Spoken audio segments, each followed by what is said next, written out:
And I I like this idea of there's water batteries and then this ridiculous 4.5 slot GPU from MSI. It's got a built-in AIO. Nah, that's nothing, bro. That's nothing. That's so funny. Only 4.5 slots. Psh.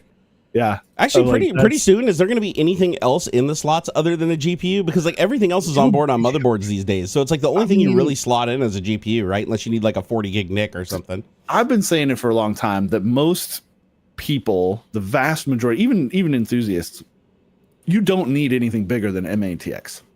You need, because like, yeah, most everything, nobody uses a separate sound card anymore. And if you do, you probably have like a mixer or something separate. Multi GPU is only used for like rack mounts that are doing like huge science loads. Like people just gaming and shit use a single GPU now. And I mean, does NVLink even work anymore? Like, is NVLink a consumer usable product? It's completely phased out. I don't think any of the 40 series GeForce cards, I don't think any of them have NVLink anymore. That's wild. I'm sure someone will correct me if I'm wrong on that, but I'm pretty sure. If it still exists, it's in obscurity, right? I mean, it's being used for professional loads, not for like playing Flight Simulator. Even then, NVLink, it's not even like really NVLink anymore. On the professional cards, the cards formerly known as Quadro. Yeah, that's awesome. I like that. I'm going to use that. Here, let me pin. I'm just sending out the post to everybody. So yeah, man. Going. So you can just retweet me. Okay. Let me go to my logged into the right account. Make sure last time I like posted our stream on my personal account. My family's like, "What is this?" They don't watch my streams. Hang on a second. I'll be right back. Yeah, go for it. Take your business. All right, TikTok is live. Push the posty post. I gotta go over to Discord. If you guys aren't on Discord, come and join me on Discord. You guys are smart. You'll find it. You'll figure it out. Hope everybody's having a wonderful, fantabulous Saturday, which is today, I think. Hopefully, otherwise I'm streaming on the wrong day again. It's happened. Okay, I think we're sorry if you seem a little tired. I just woke up 15 minutes ago. My son was up again all night with tooth pain. We got to take him to a specialist now. We think that it's a sinus problem and not a tooth problem. So, we've been having to medicate him nonstop and have to work on his, like, massaging his sinuses and his gums so that he doesn't, cry in pain. And it's been a rough 2 weeks, really rough 2 weeks. Actually, probably going on 3 weeks now. So time to go bust out the specialists and figure it out. Let me get chat up here. I don't have chat in view, but I will in a minute. So if I yawn for a little while while the Adderall's kicking in, please forgive me. Just do some push-ups. Get that heart pumping. Dude, I can't do a push-up. I'm almost 400 pounds, dude. You shitting me? Like, am I gonna have to be a bodybuilder to do a push-up? You do a push-up. Okay. No, get down. Do a push-up right now. I can do about 10. 10 is about my limit, actually. I used to be able to do 10 push-ups at 380. At 380, I can do 10 push-ups. Good. But damn, man. I was pretty impressed with that when I was able to do that for a short period of time, for my back was like, nope. Let's see. Okay, so I sent that out. Hey, Blue Varo, thank you for the 16-month membership to the channel. All right, so where is chat, and why can I not break it? Oh, there it is. Okay, I found it. Now I can move it over here and put it here where I can see everybody talking. What's up, Meckberg? What's up, Chris? The floor is not clean because of the beard. Oh, no, how do you think I clean the floor, man? He just sweeps it with his beard and then picks the little crumbs out and eats them, so he doesn't have to make a trip to the garbage bin. It's perfectly logical. Perfectly logical. Let's see, other guy. Here, random ass post taken from Twitter. Can men and women truly be friends? Just friends? Yes, 100%. I agree. You don't have to bone everything with a vagina. Nope. You can just bone certain things with a vagina, and then the other things can just be friends. So or not. Yeah. Bone whatever. Do whatever. Follow your local constabulary rules and whatever. As long as it's consensual and legal, you got my blessing. So if you wanna go and marry a tractor or whatever, knock yourself out. I am all for it. I think people get in each other's business a little too much as it is. That's totally a thing. Like, I mean, this is a decade ago now or more. I invited a lady out to lunch, with the intent, right? I was like, oh, hey, it was first date kind of thing. Like, I'm interested in you and I'm good to get it. No spark whatsoever. But like we were Just Not had for great lack of conversations, trying. talking and stuff. I mean, yeah. Oh, at that point, I was like in my fuckboy stage. Oh, at yeah. that point. Yeah, like that was the I've been intent. there. Like I was dating around and stuff like Yeah. that. I was in my mid-20s. It's funny. There's like a And, certain point in your life where you're just so horny. It's like just everything is your soulmate.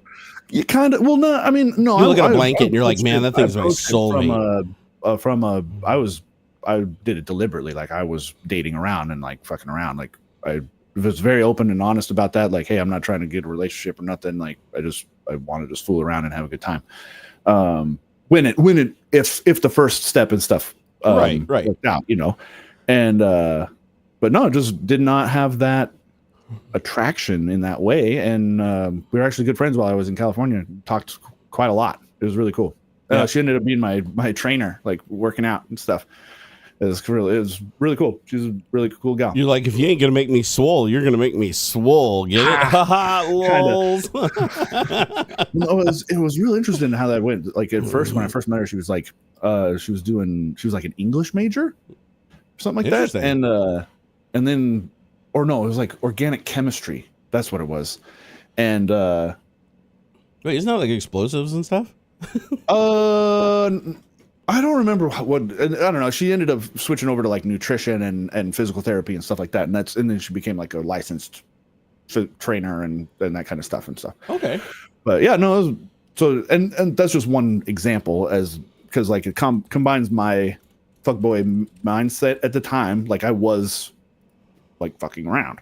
I just didn't connect with her that way, and we were really good buddies and stuff. It was really cool. Yeah. I mean, I honestly, growing up, I had more female friends than male friends. Yeah. Like even when I was a kid, like pre-puberty, post-puberty, that was a little tricky though. I will say navigating the pre-puberty, having a bunch of girlfriends, and then you go through puberty, and all of a sudden all your girlfriends start looking like your potential girlfriends. that was a little weird. Right. It's like, yeah, I used to like hanging out and playing video games with you, but now I want to like, I don't know, play some different games with you. A little spin the bottle here, a little over the haystack there. Dude, the shit that we did when we were kids, my God. Like, did you, when you were a kid, did you guys ever play like the whole truth or dare, over the haystack, like all the games that you do, like over the haystack? That's the one I've never heard of. Over the haystack's like truth or dare, but no truth. It's just dare. Oh, okay. So I have no idea who came up with that game, but man, it was big in my neighborhood growing up, man. Like all the freaking neighborhood kids, we were all just like into it. Like it was weird. Huh. But it was always the same thing. You were always daring people to just do shit that would like basically get you arrested if you were an adult. Like sure. It's like, okay, take off all your clothes and like streak through that person's like backyard while their lights on and they're on their back porch. Right. You know, it's like all right, 12-year-old kid, sure. And flying through somebody's backyard, some guy yelling at you, get off my lawn, what are you kids doing? You know, shit like that was, and then, you come back and then you get to like dare the next person to do stuff. But it just started getting so out of control though.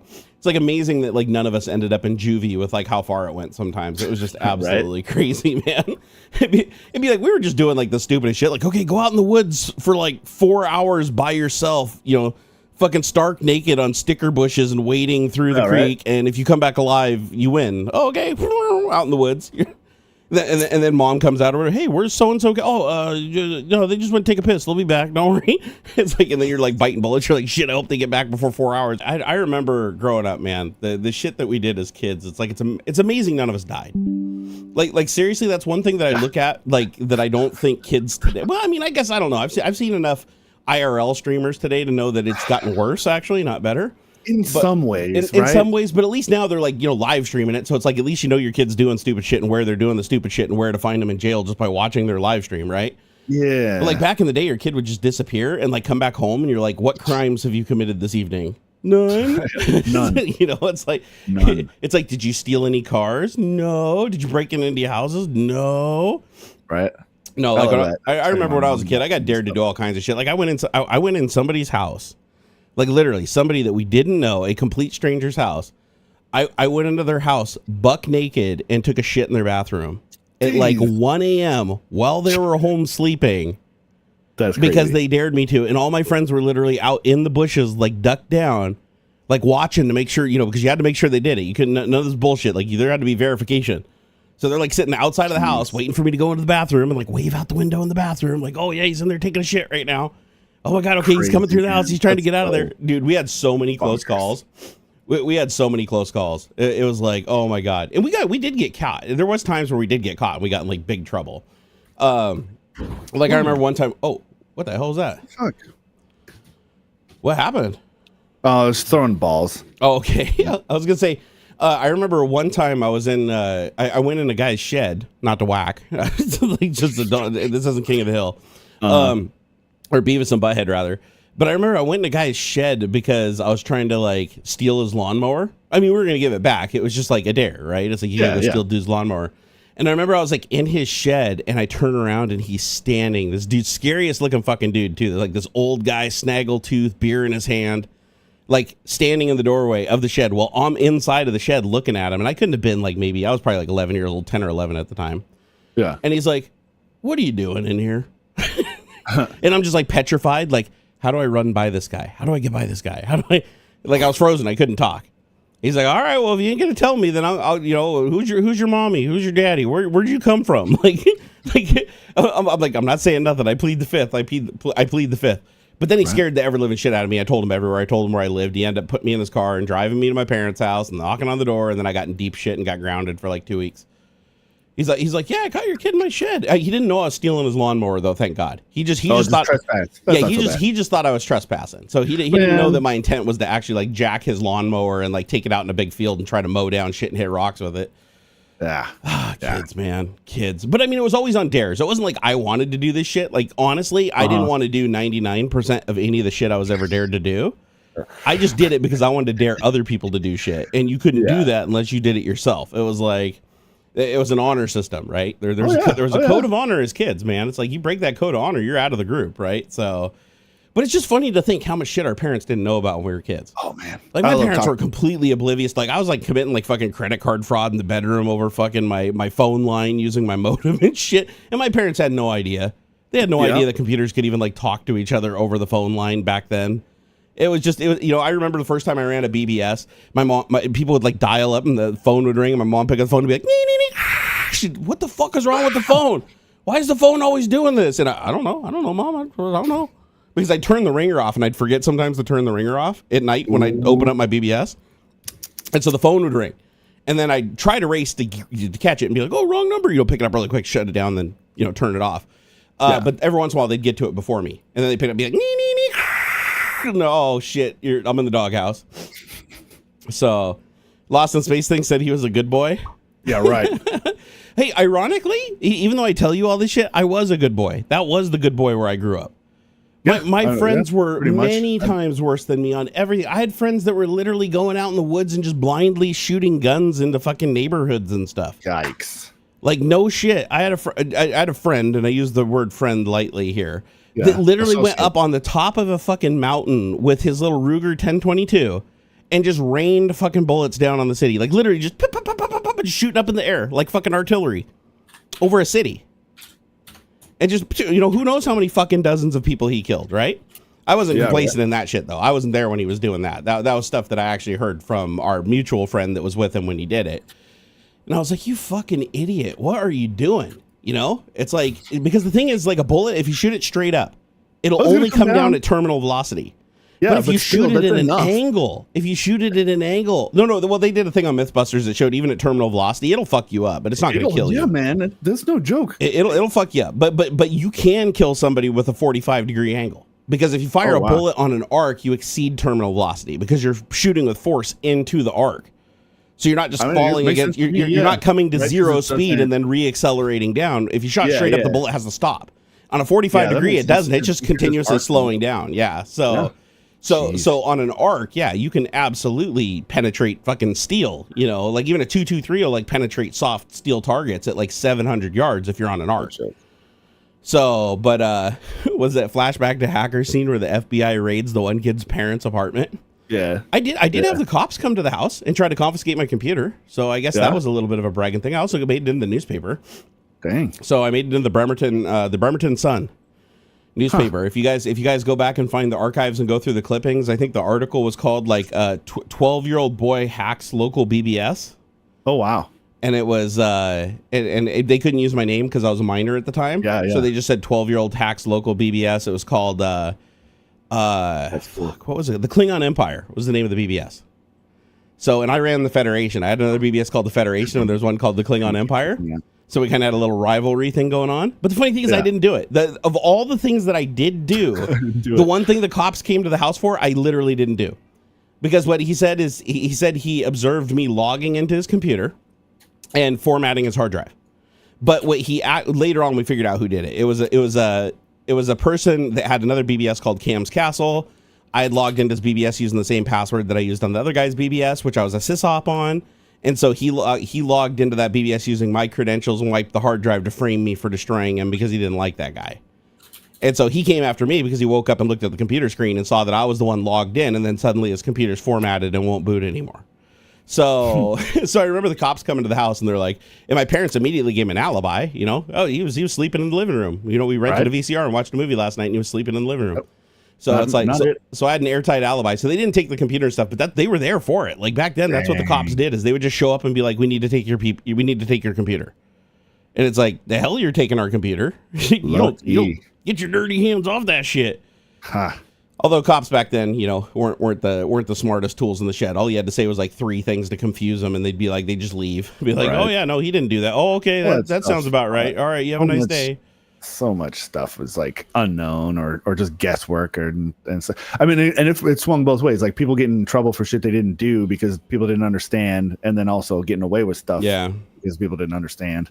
Dude, there was so much like hyperbolic shit back then too around hacking. Like nobody understood what hacking was back then. Right. So like the newspaper article on me made me sound like I was like fucking Matthew Broderick from like Hackers or whatever. Like it's like 12-year-old genius child breaks into bulletin board system bypassing security systems to destroy it. And I'm like, I didn't do none of that shit. And then we find out all it was like some dude literally just AT&T phone and logged in with my username and password, dropped out of the prompt and formatted the drive. That's not hacking at that point. That's like shit. That's like basic shit. People, it's like, it's not hacking if I didn't lock my workstation, you know? Exactly. Like just because I left my laptop open and you started posting on my Facebook doesn't mean you hacked me. Right. Butthead. No, there was a very loose definition of hacking back in the day. I remember it was like, although I will say this, Microsoft did consider it hacking if you fucked with an unlocked workstation. Well, there's a difference in my opinion from hacking. What's up, Adam? I say Adam. Free Mitnick. That's right. Free Mitnick. Kevin Mitnick. There's a difference between hacking and unauthorized access of a secured system. Right. Like if you go into some place you're not supposed to be, or you're sitting at a computer and accessing it that you aren't authorized to, right? That's not hacking. You know, you leave your workstation unlocked and somebody comes along and starts deleting files and stuff. That's not hacking. That's unauthorized access of a secured system. To me, that's different. You're not. Hacking employs exploit.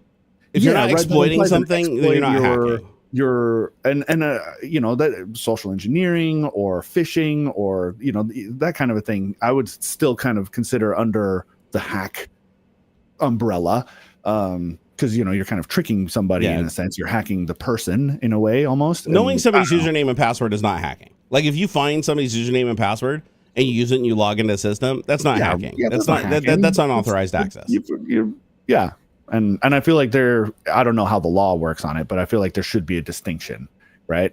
Like if I'm sitting in the bank manager's office while they go wander off to go get something that printed out and I see a sticky note on his desk with the password, right? And then I go and use that someplace later, that's not hacking. No, it's just unauthorized access.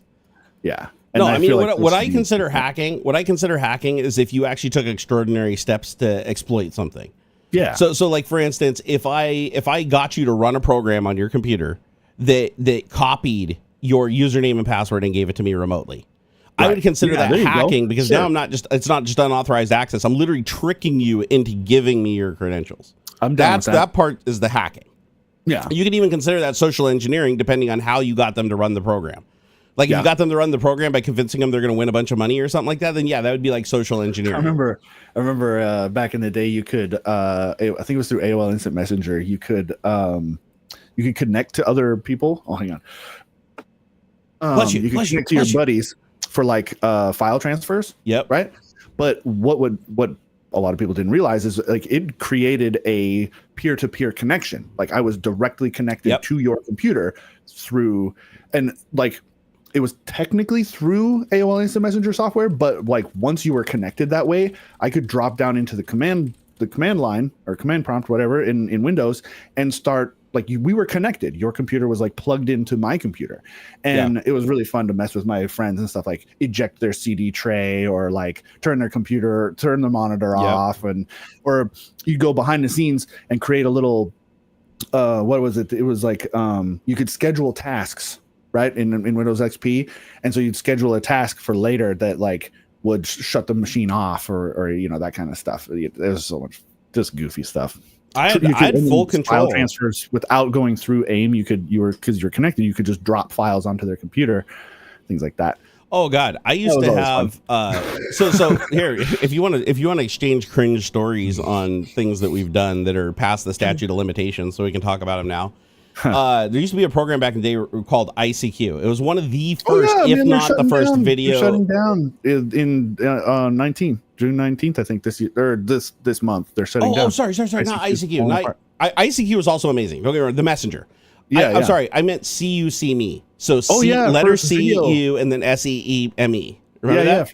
One of the first video, like peer-to-peer video chats. It was one of the first peer-to-peer group video chats where you could have like multiple people chatting over modems, right? Over the internet, you could have more than two. Like you could have a whole thing. I remember Sub 7. I remember 7. Yep, and Back Orifice. I remember that too. Actually, Back Orifice isn't as old as people think. Back Orifice was still effective, like up to hell. It might even still be effective today to some extent. So check this out. So CUCME back in the day used to be this program that you remember when the Logitech webcam came out, the little eyeball camera. Eyeball. Yep. So serial camera, like maybe like 3 frames per second, black and white, it's like 320, 240 resolution tops. Stop motion with my Legos. Yeah, I did too. And then they had a color version of it that came out that was like twice as much money, right? But when those cameras came out, the first video, like legit video conferencing software that had like the best compression ever. Like you could literally have like 20 people on the screen with a 56K modem. It was amazing how good this technology was. But there was a major flaw in the technology back then, and that was that if you sent a call request to somebody, it would ring on their computer. It'd go, and then you click the thing, accept the call, and then there'd be a video between you two. What it wouldn't do, though, is there was a way that you could call where you'd alter the packet. All you had to do was just alter the packet using an outside patcher. And what it would do is it would stop it from ringing and auto answer on the other side. So you could basically get the person on the other side to auto answer and turn on their camera. This flaw was in their software for years. For years, they never fixed this. Because remember, this is like back when like the internet was still in its infancy. Security, right? So just don't tell nobody. So what people would do, and in full disclosure, I did this too when I was a little kid. I was like, probably, I want to say I was 13 when it came out, 12 or 13. Can't believe you. So I walked every IP address on the internet because it was really popular at the time. So I basically wrote a script. It was a Perl script that would go through, because it was on this Linux box I had. It would go through and call every single IP address. Oh, no, I remember what it was an IRC2 script that would go into the CUCME channel, and anytime somebody joined the channel, it would finger the username. That was a protocol back in the day, and it would get their IP address. And then you could use their IP address and try to connect using the CUCME hack. And if they had CUCME running on their computer, you would connect invisibly and turn their camera on. But because the camera didn't have a light on it anywhere to indicate that it was on or off, and it was serial, so it would share, you could share it across the whole program. Like it didn't matter. Like if somebody was connected to it, it wouldn't say, oh, your camera's already in use like it does today. Right. You could just sit there and just like watch people. And it was super fucking creepy because so many people had this. It was usually like rich people too. It was like a lot of poor people didn't have this technology back in the day. This was all nerds mostly, right? Yeah. But it was so fucking creepy because you could have like 20 fucking video feeds up from like 20 different IP addresses just from the channel. Like I'd walk back to the computer and there'd just be like 7 to 20 video frames just open of just people that were completely oblivious that a camera was on. And that shit did not get fixed for years. I want to say that exploit was in there for a good 2 years before they finally fixed it. I believe it. And so what people did once they realized that the exploit was there is they started putting things over the camera. So you'd connect to the camera and then you'd just see a bear in a snowstorm. But then they wouldn't think about the microphone. You could still hear the microphone. Oh. So you could connect and you could still just hear people having conversations. You could just listen in on people's conversations. And ironically, what makes this kind of funny is that the iPhone had the same exact bug with FaceTime not even a year or two ago. Yeah. I remember that. And I tried it. I didn't believe it because apparently this bug had been reported for like 6 months. It was a really old bug that Apple didn't fix, but I wanted to try it. So I did a live demo on stream on Twitch where I called my friend Greg and said, hey, buddy, I'm going to call your phone. Don't answer. I said, I'm going to call FaceTime. I'm going to hang up really quick, call again. Don't answer if you see anything pop up on the screen. So we did it live on Twitch, and no shit, as soon as it rang like 4 times through and then it stopped ringing on his end, he said it just went away. Everything disappeared on the screen, but I was looking through his camera and I could hear him. So crazy. And for like an unlimited amount of time, it didn't hang up until another FaceTime call came in or he rebooted the phone. I was basically, as long as he had an internet connection, I was seeing everything out of his camera and I could hear everything. So I was like, holy shit, I can't believe this is working. So then I had my wife text him to say, I can see you and I can hear you right now. And he's like, bullshit. And so I hung up and then called him and was like, dude, I could, and I recited back what I heard him talking about. Well, he was waiting for the call and he's like, no way.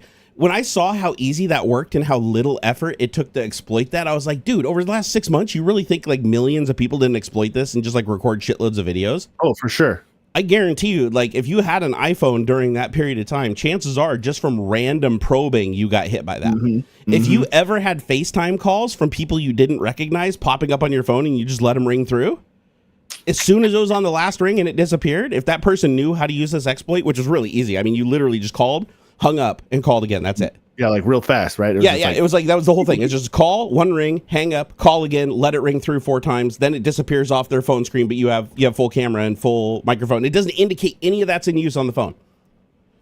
So you could just literally just people watch people. Like it was the weirdest. But when I found out about this, I was like, shit, there's got to be video or audio out there of me just talking. I mean, or nothing something. really came of it, right? Like nobody was like, oh yeah, we got Senator Jinkus over here doing his thing. Surprisingly, that really surprised me, but it also makes me wonder if there isn't like a bunch of shit that's being archived to use later. I mean, I guess like maybe they didn't get a lot of people, but they got enough people that in the right situation at the right time and using it. Yeah, maybe it's not. Maybe you didn't need to publicize it. I mean, when you look at all the political stuff where it's like somebody's like, fuck that candidate, and the next day they're like, I love that candidate. You're like, what changed in the last 24 hours, right? Like what leverage was presented? And I have a feeling that the leverage is probably not. I'm not saying it's specifically that, but I'm just saying there obviously is leverage when you can take somebody who's been like hardcore on one side and then in 24 hours suddenly completely change them to the other side and they actually look manic about it. Right. Like that's not something that just happens. It's not like just you read one article and you're like, oh, this changes everything, right? No. And especially when it's a large group of people, which is what you usually see. You don't usually see one person switch sides. It's usually like a bunch of people. It's like, that fucking guy, he almost got us all killed and he needs to go to jail. And then a day later, that same exact group's like, oh, we were just a little mad yesterday. Everything's cool. We love it. It's fine. We're all good. And it just makes you wonder like what kind of leverage they have, right? Because I mean, if you have a lot of resources, if you have a lot of money and a lot of resources, the shit that you could dig up on people, literally just like paying a PI to just comb over the internet and look through old records and stuff like that and old archives, you could probably find dirt on anybody. Like, seriously. Meat Puppet 007, thank you for the $10. Said, odd trivia. What is the given proper name for a spork? If anybody can guess it correctly, I will make another donut. What do you mean the given proper name for a spork? I thought it was called a spork. No. Is there another name for it? I know that I don't recall the word, but I know that there is like in the same way that like the hashtag is called an octothorpe, right? Is like that's its technical name. Oh, I didn't know that. Oh yeah. I'm not looking it up on AI right now. I know that there is a specific like a technical term for it. I remember it's a runcible spoon. Yeah, runcible? Yeah, runcible spoon. Right on. Yeah, it's a because a spork blends a spoon and a fork, and it's also called a runcible spoon. See, I knew that without looking that up. Am I close, Meat Puppet? Hey, what's up, Techno City?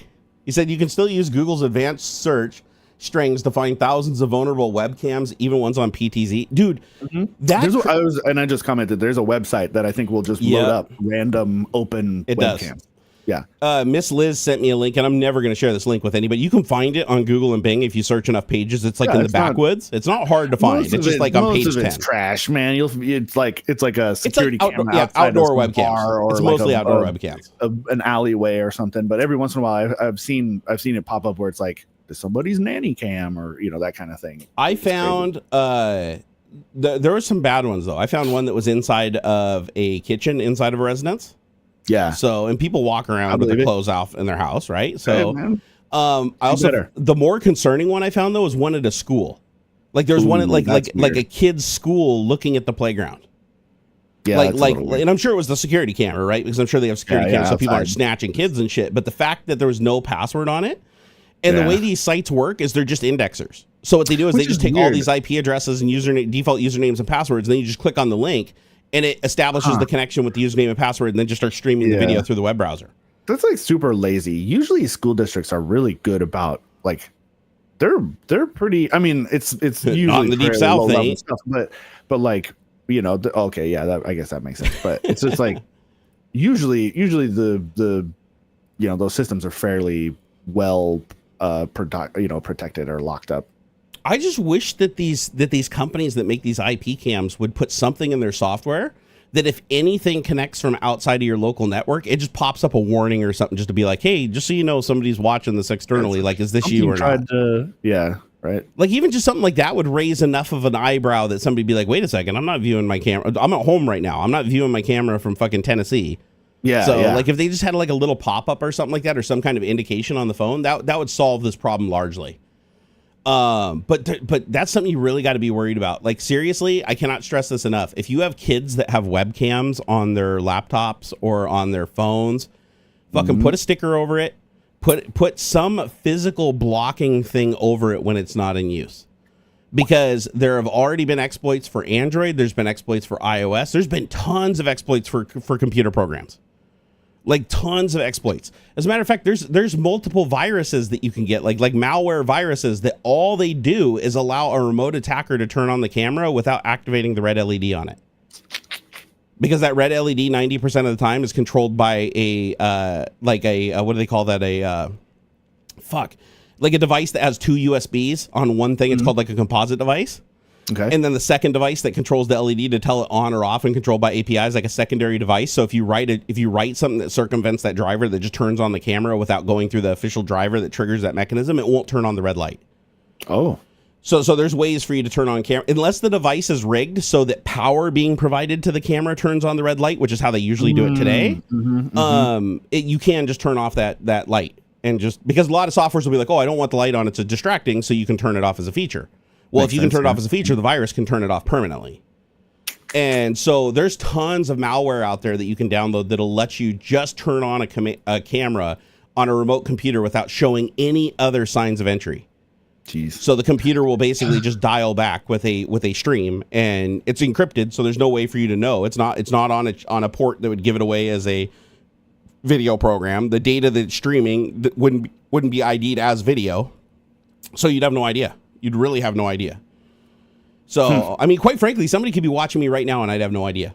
The only way I would know is if I connected up a debugger and I started walking through the stack and going through every single connection my computer's making to remote IPs and ruling them out one by one. And they would have to be exploiting it while I was doing that, which chances are if they're watching my webcam and they see me sitting in front of the computer, they're probably going to deactivate the camera stream while I'm there to make them less discoverable. And then when I walk away or I'm not at the keyboard looking at it, they turn it back on. Yeesh. I mean, that's literally how a lot of the crypto miner scams work. Did you see the crypto miner viruses they were putting on people's computers where it's like the second your computer went idle, it would just crank to 100% and start using all the power in the world? I mean, it's funny because it's kind of like just a modified folding at home kind of thing. It's like, oh yeah, install this thing. I mean, and that was happening all over. There was like your phone was doing crypto, your everything. Like it was, Remember the short period of time where every website was doing it? Oh, I remember that too. Yeah. Like you'd go to any website open, it was trying to crunch some numbers and stuff. Yeah. You'd go to a website, you'd just be like scrolling on it, and it'd be fine. And then you're like, why is my browser chugging? Like, why does my computer seem like laggy? Or you like alt tab over to a game, and the game's like stuttering like crazy, and you're like, what the fuck is wrong with my computer? And you go into device manager, and the GPU is like at 99%, or the CPU is at 99% from the browser, and you're like, why is the browser spinning? You go look, and it's a JavaScript algorithm that's hashing. Yeah. And not only that, but I also saw it happening on cell phones, which I thought was crazy. Like, do you guys remember back when like your cell phone would just get really hot in your pocket? Yep. And you'd be like, why the fuck is my cell phone like a million billion degrees?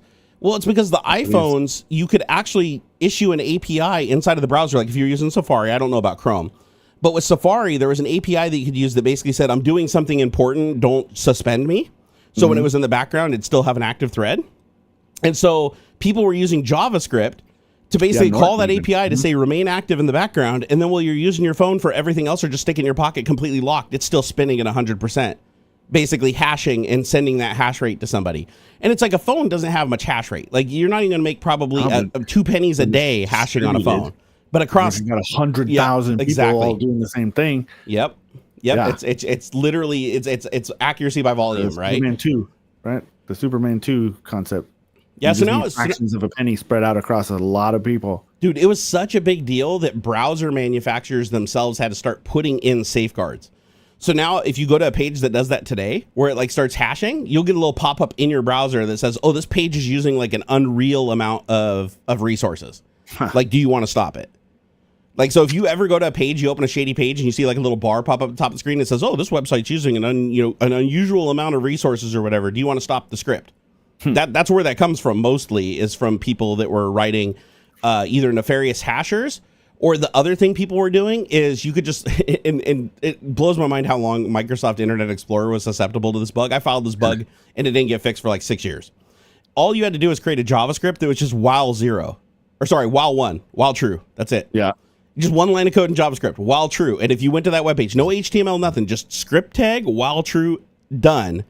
Your CPU would just jump to 100%. Your mouse would stop responding. The keyboard would stop responding, and your computer was effectively hung. This infinite loop almost. Yep. Or I guess, yeah, it would be. Yeah. And this is back when, most people only had single core computers. This is like back in the Internet Explorer days, right? So this is back when maybe people had 2 cores.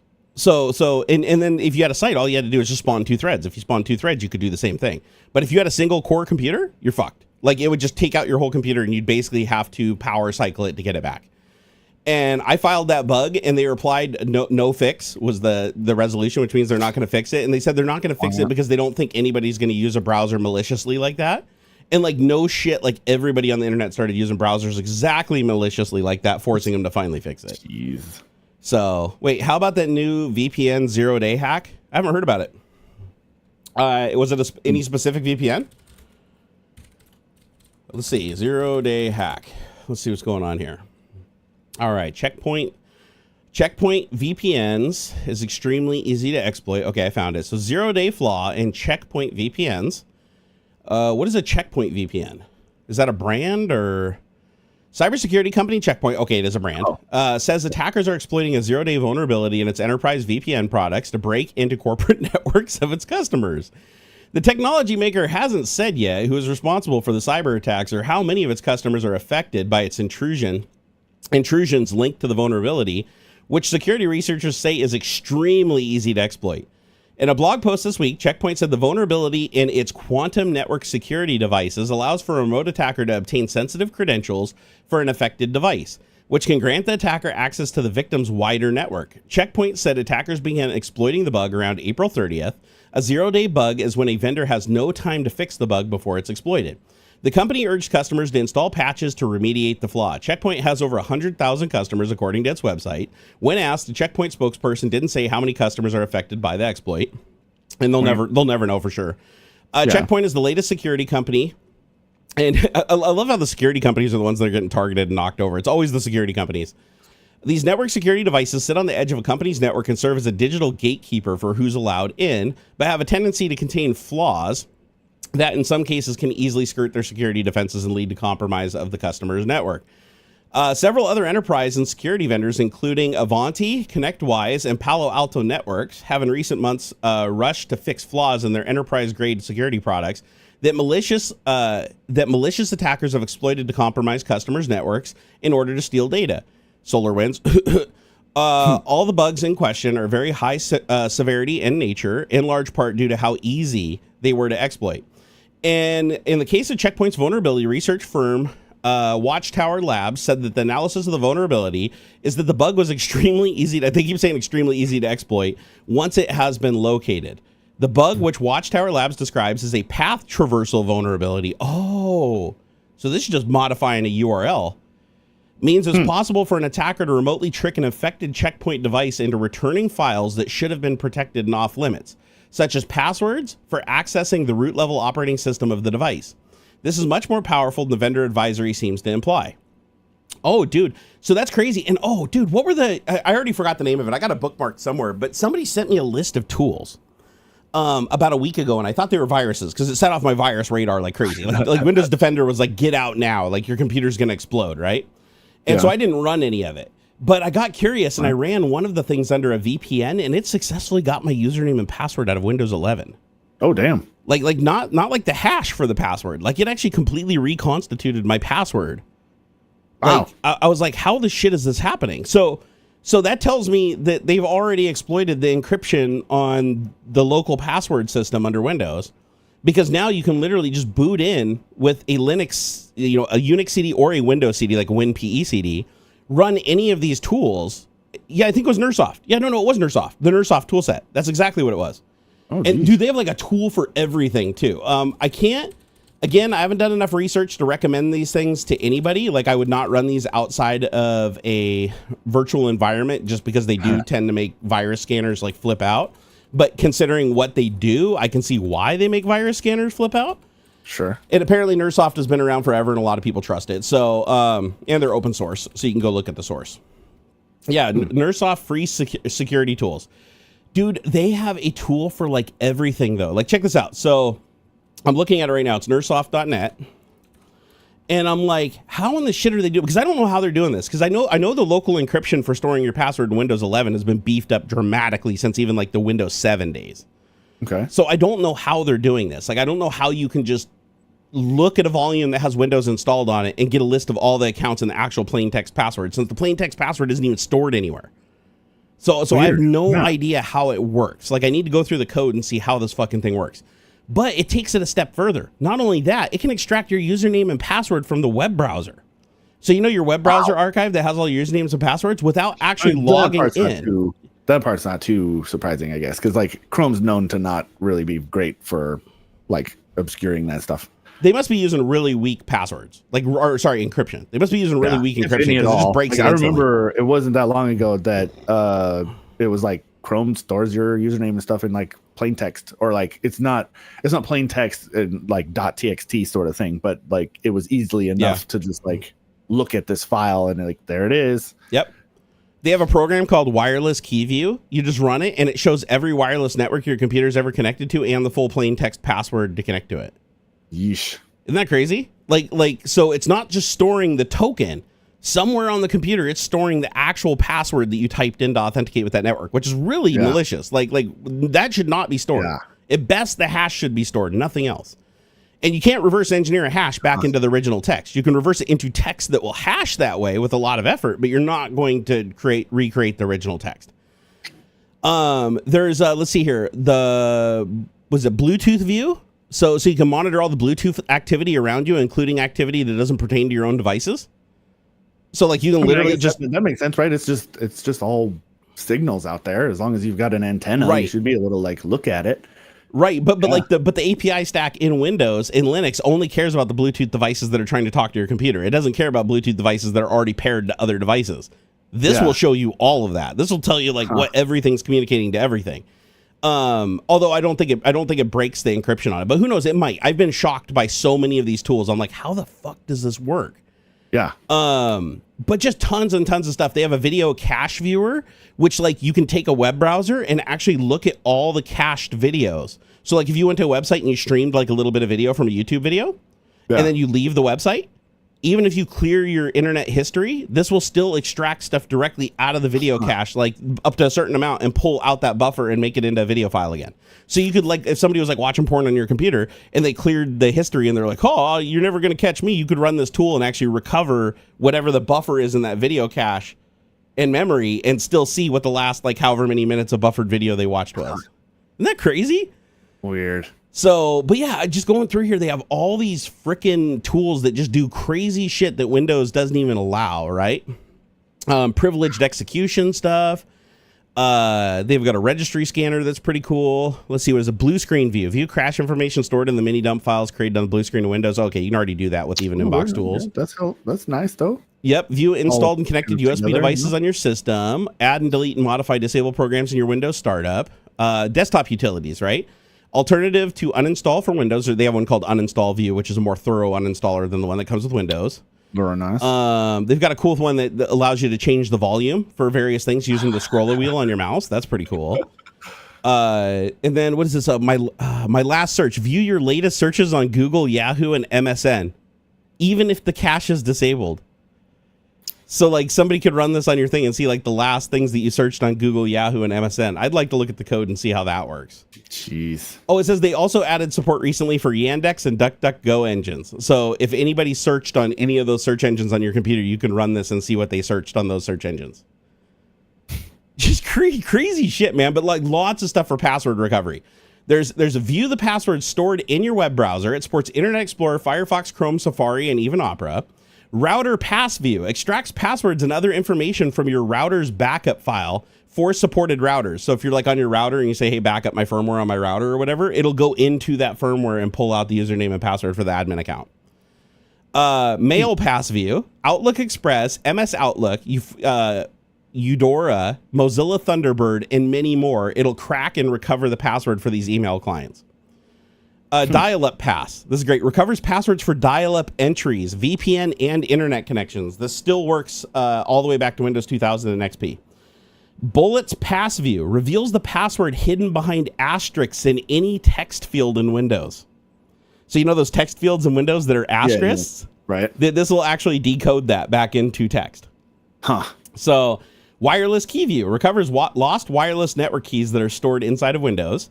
And then PST password recovers the passwords for Outlook PST files. So like if you back up your Outlook, email file. Oh, sure. This can crack the password on it. So if you find somebody's old like archived email account from like years ago or whatever, you can use this to crack it open. But I'm like, dude, and that's just one section. They also have internet related utilities, network monitoring tools, MS Outlook toolkit, command line utilities, like CLIs for doing all kinds of crazy stuff. Yeah. And it looks like they add tools all the time. Like there's a ton of tools, and then they have like the top 10 tools, and how many people are downloading, how many people are using. Like wireless key view is the most used tool by far.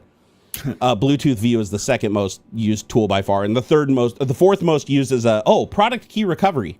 By the way, if you have Windows and you want to know what your product key is, like you lost the sticker on your PC, you just run this and it'll extract your product key. I was like, yeah, you can use like the jelly bean thing or whatever. I've done that a bunch of times. Yeah, because I think it's just encrypted in the registry, right? I don't think it's plain text in the registry, but I know you get it from a registry key. People forget their Wi-Fi passes. They do actually. Bro, any device any device that is connected to that or will automatically connect, you can get the password. Like, yeah, I can just show it from my phone. Like it'll show me. Like, boop, it's just Dude, there are some cool utilities out there if you're willing to just do a little sleuthing. One of my favorite things to do now, just like as a pastime, is go on GitHub and just rifle through the latest like 100 projects.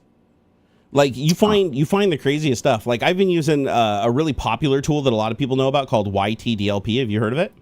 That sounds familiar. Yeah. So it's a YouTube downloader that's designed. You basically just put in the URL to any YouTube video, and it'll download the highest quality version with no ad breaks in it. And I mean, if you have a gigabit internet connection, it'll download the whole video in literally seconds.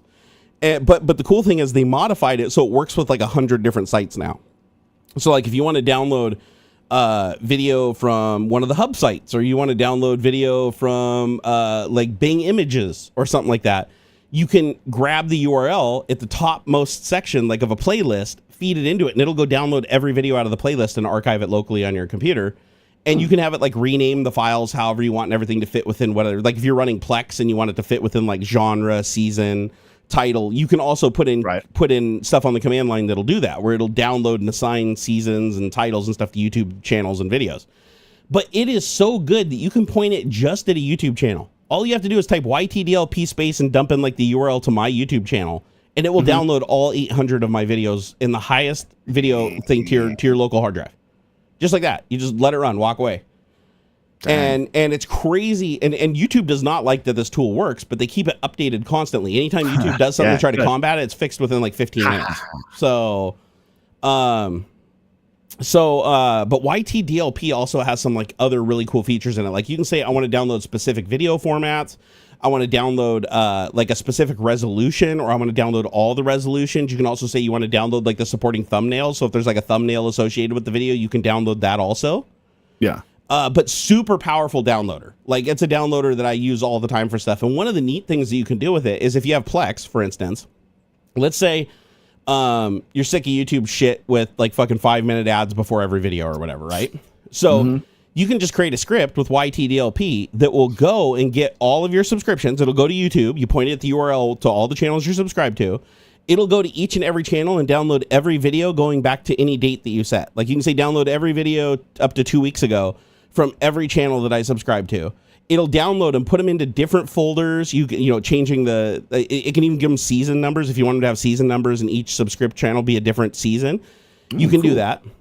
And then what it'll do is it'll download the thumbnail and store it as box art, rename it to the box art, so that Plex will just pick it up and index it. And now you can just go into Plex, and anytime a new YouTube video drops within 10 to 15 seconds, it just shows up in your Plex library with no commercials, highest quality 4K, you know, HDR if it's their version with full audio, and you don't even ever have to go to YouTube's website or use their app.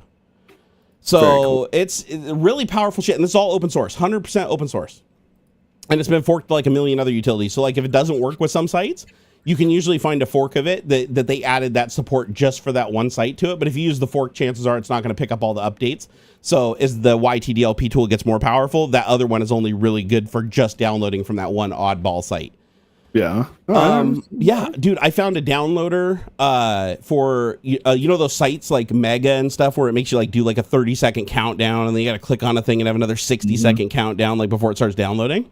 Yeah. There's for every one of those sites, there's a GitHub script that'll do that for you. That'll solve the CAPTCHAs, wait for the 60-second countdown, click the thing, add it to a pool. I even found one on there that'll roll your IP address using a VPN. So if you have a VPN, it'll automatically roll your IP address. Because if you connect and try to download more than 2 things at a time, so sorry, you're not subscribed. You can only download one file slowly at a time. But what this will do is it'll start a download, roll the IP address, start another download, roll the IP address, start another download, and then you can download like 100 things for free from the site. Nice. Smart. Yeah, and it can. Some of these scripts are pretty cool too. Like I found one that'll break it into like 20 units. Like if you're trying to download a file that's like a terabyte.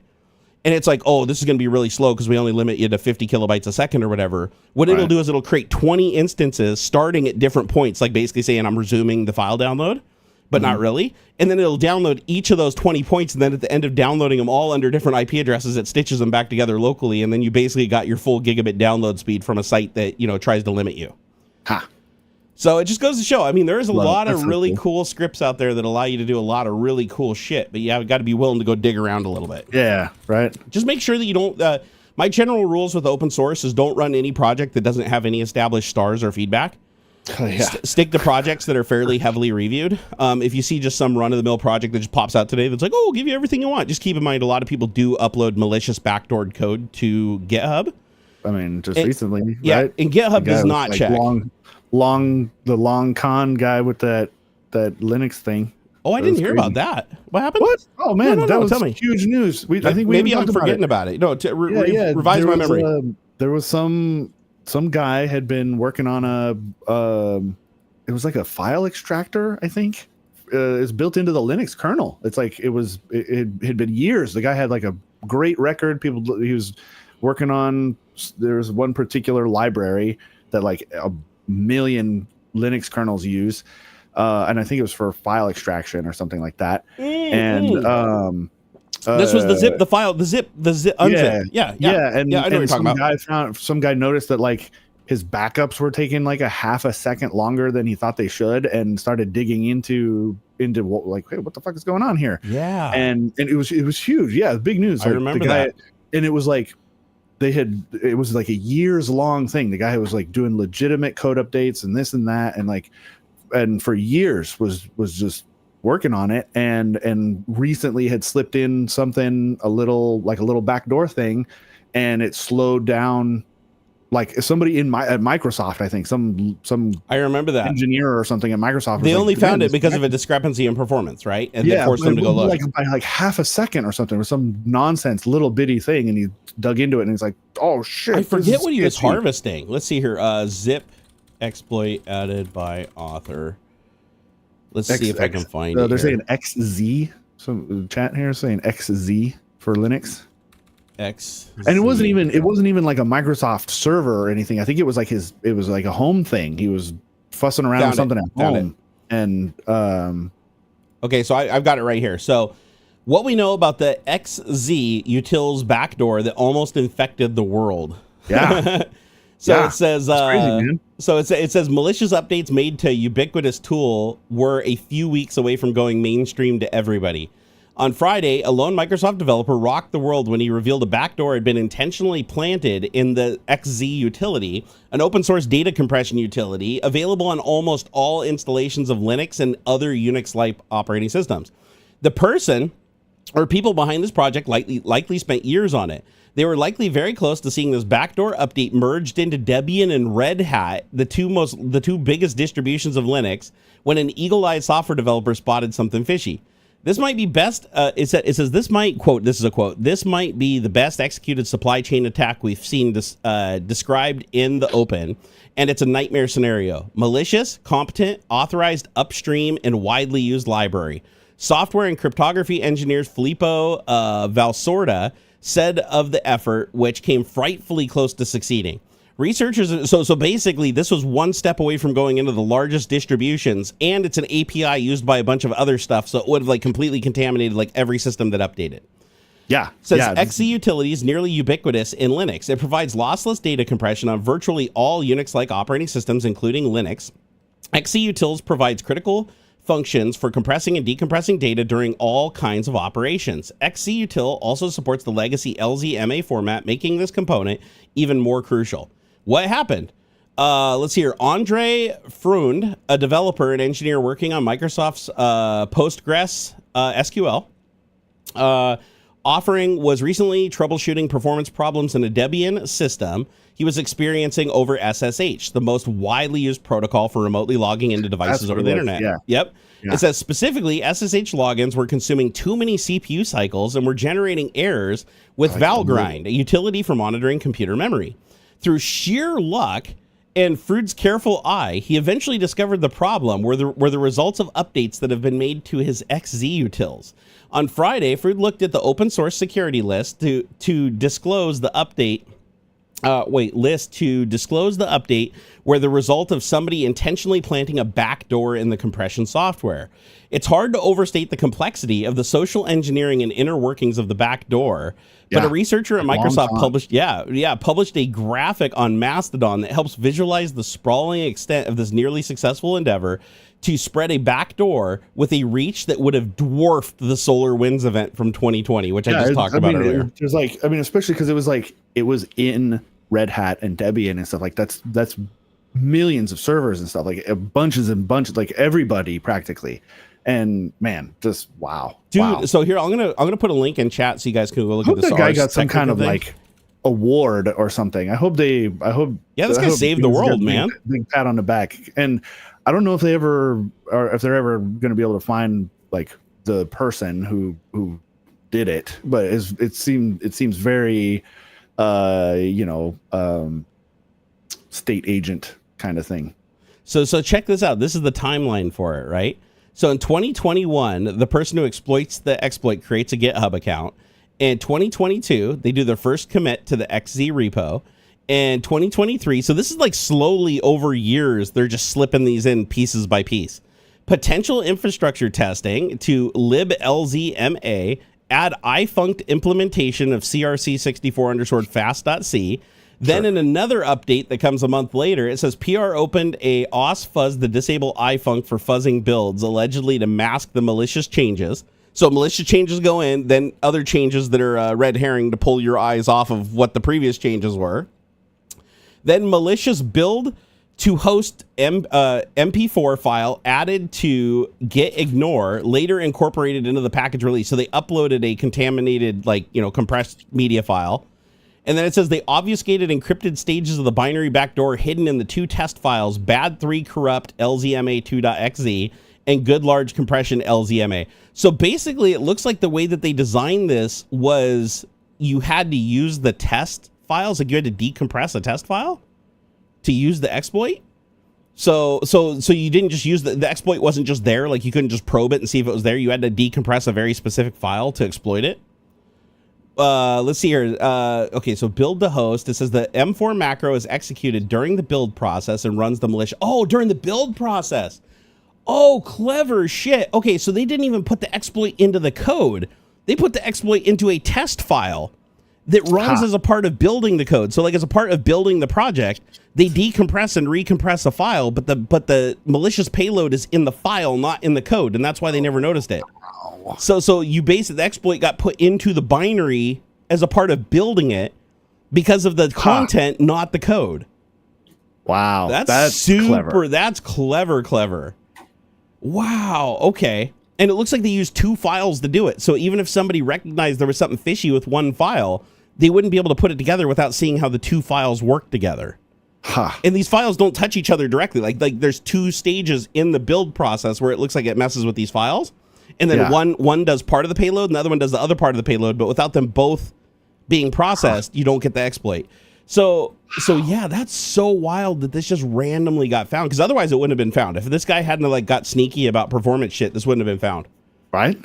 That is wild. It's so cool. Here's the one that, okay, so what does the backdoor do? It says malicious code added to the XZ Utils version 5.6.0 and 5.6.1. Go check your version right now to see if you're exploited.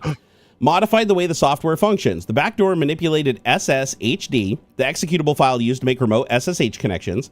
Anyone in possession of a predetermined encryption key could stash any code of their choice and an SSH login certificate, upload it, and execute it on the backdoor device. So basically giving themselves full root access from remote. No one has actually seen the code uploaded, so it's not known what code the attacker planned to run, because they never got that far. In theory, the code could allow for just about anything you could think of, including stealing the other encryption keys or just installing malware. Wow. So that is wild. Amazing. So basically what it allows you to do is remotely, you just send it a certificate and it just accepts your certificate. It's like, oh yeah, you're totally a legit admin user that can access this computer remotely. And then you just log in. That's wild. Yeah, no, we did talk about this, Colin B. We've talked about this before. I just didn't know the semantics around how it worked. Yeah. But this is like wild. Like the sneak shit by people in the open source community, especially stuff that's looked at by thousands of people. It's hard. That's the crazy thing. Is like the guy. So like he only started putting in the breadcrumbs of the exploit like in what is, I think he said 2022 or 2023. But he had like years worth of like actual real totally legit work like to build up a reputation so that people wouldn't like question his updates. Yeah. And this happened over 4 years. That is the thing. That's the craziest thing is that like there could be other people still doing this kind of thing who have built up a reputation is like, oh yeah, freaking, tie my shoe 24 on GitHub is like a total, yeah, man, he's a very helpful person and they're always doing good stuff. And then suddenly there's like a little and everything's broken. And like you said, if this almost succeeded this close, it makes you wonder how many did succeed that we just don't know about. Yeah. Because again, they only found this because of a tiny performance discrepancy. Well, how many things you'd expect a performance discrepancy, right? Just from the start. Like what if you have been from the very beginning, I'm going to create this thing that is like essential to the functioning of something else, and just from the very start, that's my plan, is to like, oh, it's always run this slow because it's just constantly, and I don't know, man, it opens the possibilities in a very kind of crazy way. Yeah, it's so wild too, because they hid the exploit in plain sight. So the test files, the actual files that you feed, like imagine you wrote a video viewer, right? So you write a video viewer program. You would probably have a couple JPEGs and GIFs and other things in the project to test when you're building, right? Like as a part of building the process, open these files, make sure they work properly, right? That's kind of what they did here, is they actually used 2 compressed files, an XZ compressed file and an LZMA compressed file called good large compression and bad 3 corrupt, but they actually contained the payload. So the way that they did this was, it wasn't the code itself compiling that contained the exploit. So if you did a code review, you'd have no idea this thing had an exploit, because there was no exploit. There was just a bug, a very clever bug, that when they opened up one of these compressed files to decompress it, and this file had certain attributes, it would then cause the actual resulting end product to modify SSH and allow it to take remote certificates and allow you to hack it as a part of the build process. So like, in sense, when you install the Linux version, when you get all your binaries, you're building everything, right? As a part of the build process, you would be effectively letting it reach over and modify the other program. Now, the interesting thing about this is this does this is, from what I can tell looking at it, I haven't gone very in depth, but just looking at this right now, how this exploit works, I don't think this would have worked on Windows. Because Windows Probably actually not. is very aware of when one process tries to invade the space of another process. Yeah. So like if you tried to modify like Explorer EXE without having, you know, the elevated rights, like if you weren't a super user, it would immediately set off a bunch of red flags and Windows wouldn't allow it to do it. Like remote execution prevention would just kick in and be like, nope. So the fact that on Linux, you know, you have that level of access where one program during its build process can affect another program without that raising any red flags is a little sus. But at the same time, you're talking about a professional operating system that's mostly used in the enterprise. So why would you incur the overhead for a feature like that? Right? You'd expect the admin to be more clever and more safe and, you know, not take unnecessary risks.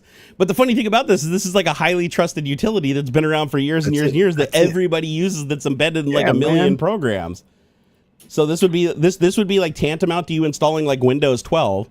And it just has a backdoor that lets Microsoft just take over your computer whenever they want. And it's funny that I said that because Microsoft does have a backdoor that can take over your computer anytime they want. Many of them. I don't know if you guys remember when WikiLeaks reported years and years ago. WikiLeaks reported on all the FBI tools. Remember when all the FBI tools were leaked that could remotely take control of every Windows all the way up to the current Windows at the time, which I think was Windows 8.1. And of course, Microsoft patched it after that. But you're like, wait a second. Some of these exploits were 13 years old and allowed you to completely remotely take control of Windows just with an IP address, nothing more, just an IP address, just by blind knocking, getting a port to listen that's not supposed to be listening, log into it, take control of the computer, and not even show up in Task Manager. How was that an accident? How is that an accidental bug? That accident my ass. Dave, yeah, come on. That was a purposeful exploit. Hey, you're going to do this for us because 100%. Hey, $20. Daniel take my Terry, money. And we should give proper Daniel Frost, thanks for the membering, but also Meat Puppet 007 for 210s. Meat Puppet, both Meat Puppet and Daniel Terry, thank you so much, you guys both, for dropping $20, man. Absolute legends. Woo! Woo! Hey, can you entertain the kids for a second while I go drop off the kids in the pool? Fine. I'll be right back. I'll try to be quick. I'll squeeze just hard enough that I don't blow a blood vessel. Oh no, take your time. That's fine. Don't hurt yourself. What's up, everybody? How's it going? Oh man. So I started up. I dusted off the Ultimaker this morning, and it looks like I'm printing out a bunch of Barnacoins, I think. So Jerry gave me this Ultimaker 2 Plus. Yeah, it says a 2 Plus on it. Like 2 years ago. It's been sitting it's been sitting in various places. Actually, probably longer than that. Whatever, collecting dust and stuff. And so I started playing D&D with some folks at work, and I was like, oh man, I want to print out like little tokens or something, you know, for our characters or whatnot. And as a test, I just woke the thing up and literally plugged it in, turned it on. I ran through some of the goofy maintenance stuff, right? You're supposed to like tweak things a little bit, and then just started printing something that was on the SD card that's been stuck in it since I got it. And it seems to be doing pretty okay. It's pretty fun. What's up, Rick Ash? What's up? Hey, a little late to the always look forward to. Oh, that's okay, pal. Thank you. Problem with Windows is designed so long ago. Microsoft tries to build backwards compatibility. Therefore, attacks can go very far back. Yes. That's true. CIA, Iran, Russia, China. Yeah, right. Pick one. Could be anybody. So yeah, and so on the side here, I'm related to the 3D printing thing. I'm looking around for like little minis and stuff to print out, just for the lulz. What's up? Hello from India. Right on. Told you I could fire those out fast. What up? I ran out of toilet paper, so I had to use Kleenex. That was kind of pleasant. Ew. What? You never wiped your booty with Kleenex? It's wonderful. I don't know, man. It was lotiony Kleenex too. Oh, slippery. Yeah. It was wonderful. Oh my gosh. One of those weeks, one of those days. Then after this, I got to go scrub the hot tub. I drained it yesterday. Yeah, man. 3 years. I haven't changed the water. Oh my God, man. You must have horrible mosquitoes. We're just good for custom miniatures. Yeah, I just don't want to pay for them. But I think I have a character that I have a handful of characters I've made in Hero Forge, and I think I will pay the $8 for the STL for my particular character. So how big are the characters? Because I'd want to upscale it if I was printing it on an FDM printer. They're standard. I think the bases are 28 millimeters. So about like an inch, just shy of an inch, I think. Yeah, I wouldn't print that on FDM. The detail is going to take a pretty big hit. That's okay. I mean, you could try. I mean, it will print. Yeah, we'll see how it goes. But it doesn't have to be that great. Yeah, for little figures like that, SLA just reigns supreme. I got to go. I got to go see Joel. How would I tell? Like, I have these spools, but I don't think any of them are labeled in any way. Just show them to me on camera, and I can tell you what they are. Okay. So go grab them. I'm gonna help him identify his material I gave him with the 3D printer I gave him. Actually, the hot tub. Don't get me wrong. It's disgusting that we had the same water in there for 3 years, but also keep in mind that my son would splash out about a third of it every week, and we'd replace it. So we were adding 10 to 20 gallons a week to the tub every week. That's a lot of gallons. So we were circulating out water, and we were cleaning the filters, and we were adding the chemicals to keep the water pH perfect. The main reason why we're changing it is because after a while, the chemicals saturate the water to the point where it just basically becomes a milkshake when you turn on the jets. It's still pH balanced and everything. That is going to be PLA. I should write these down. Yes. Because it does make a big difference. Like the ColorFab XT that you printed the coins in, you may have printed those at the wrong temperature unless the profile I left on the printer is the same temperature. So don't know.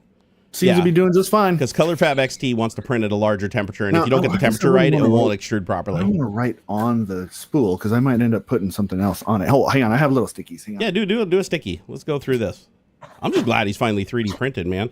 I've been 3D printing the freaking world, like everything, little clips and stuff for like holding hoses and. So you said this one was PLA? That's PLA. Yep.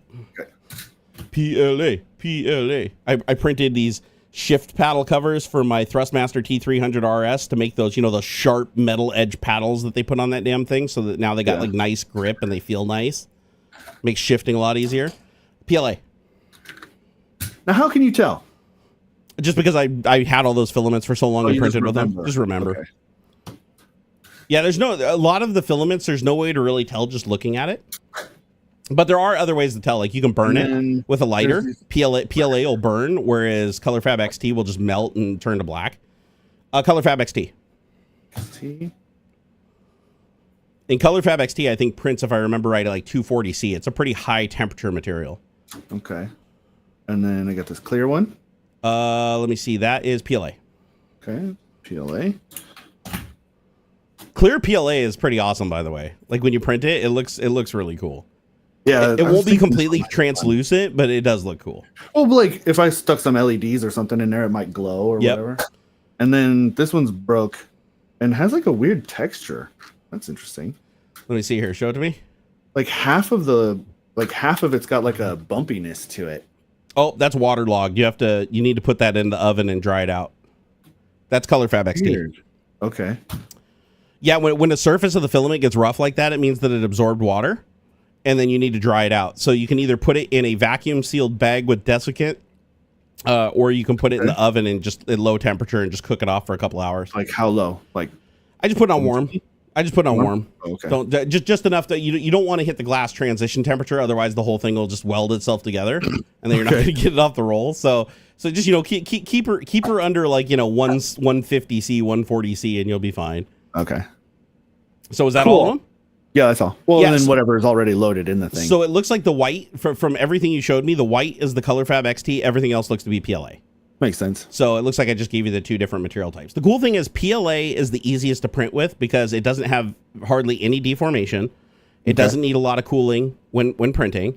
It's not going to like warp and try to pull up off your build plate, which is something that a lot of 3D printing people deal with. And PLA for most part has properties that support 99% of what you're going to do with a 3D printer. So, and not to mention it's not toxic. That's the other thing. PLA is derived from corn. So you can basically eat the shit if you really want to. It is flammable though. Just be aware, like you can take a little piece of filament and light it and it'll stay lit like a candle. So I don't recommend like using it in any applications where you're going to have fire present. But otherwise PLA works pretty good.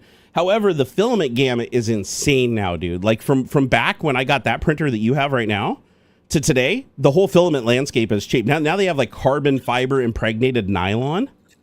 Like I have this stuff called like CF80. It's like nylon with little carbon fiber bits in it that make it super strong.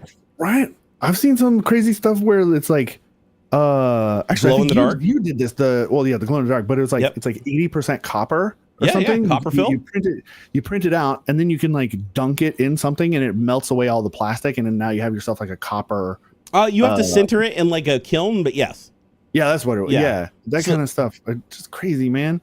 So what you do is you print the item. You print the item at 20% large, depending on you have to look at the shrink factor for the material. Sure. But you account for it. Basically, model your thing, make it 20% larger, print it out, stick it in a kiln, run it, and then when you take it out, it'll be 20% smaller, but it'll be solid metal. There you go. And all you need is, and you can do any material. You need to set up exhaust. I guess fumes probably are not, but I don't think unless you're good. If you're doing resin printing, you should have like there are filaments you do not want to be printing without ventilation. Okay, don't print ABS; it'll give you a headache. ASA can also give you a headache. You want an enclosed printer. You want an enclosed if you're printing toxic elements. And there are filaments that are pretty fucking toxic that you don't want to mess with. Nothing like resin though. There's resins that like just getting it on your hands increase your cancer risk. Yeesh. So like resins are shit you don't really want to mess with. There's no such thing as like a perfectly safe resin. All of them have dangerous properties. Well, I mean, yeah, it's like you're heating plastic, right? Yeah. It's liquefied plastic. It's going to be a little weird. Yeah, it's like what chemical did they have to put into this plastic to melt it into this slightly viscous thin liquid that then a laser can transition back into a solid? Yeah. Like that's some serious shit to chemistry to make that happen, right? So but resin printing, there's lots of benefits and pros and cons depending on the printing technology. So with resin printing, you get insane resolution. So resin printing, they're so cool. You can literally get an injection molded part right off the build plate, like 100%. It's very, very cool. It's gotten cheaper. Now you can get, it's basically on par with FDM now. I mean, you can get like, a liter of material or a kilogram of material for about $29, which is pretty much on par. And the printers themselves are like, I think right now you can get I can't remember I think it's Elegoo. $180. Like 200. Yeah, there's like a $200 Elegoo one. It's fairly small. I think the screen is only like 3 or 4 inches. But like, dude, that's a lot of stuff. Like that is a good volume of space that you could print in. You can buy them with pretty big build volumes now for just sub $200. So they're super simple though. That's the thing. If you look at an FDM printer versus a resin printer, the resin printer is way less complex. Yeah. The resin printer is quite literally just a screen, an acrylic tank, and a metal platform that goes up and down with one stepper motor. That's it. That's the entire thing. But it can achieve insane resolution. And the other thing that you get that you don't get from FDM is 100% infill. So when you're doing FDM printing, when you push the layer lines together, you're always going to trap air. There's no way around it. So, because you're taking two toothpaste, things and sticking them together, you're always going to have little itty bitty gaps where air can get in, which reduces the strength of the part and makes it so you can never make something that's optically clear on an FDM printer.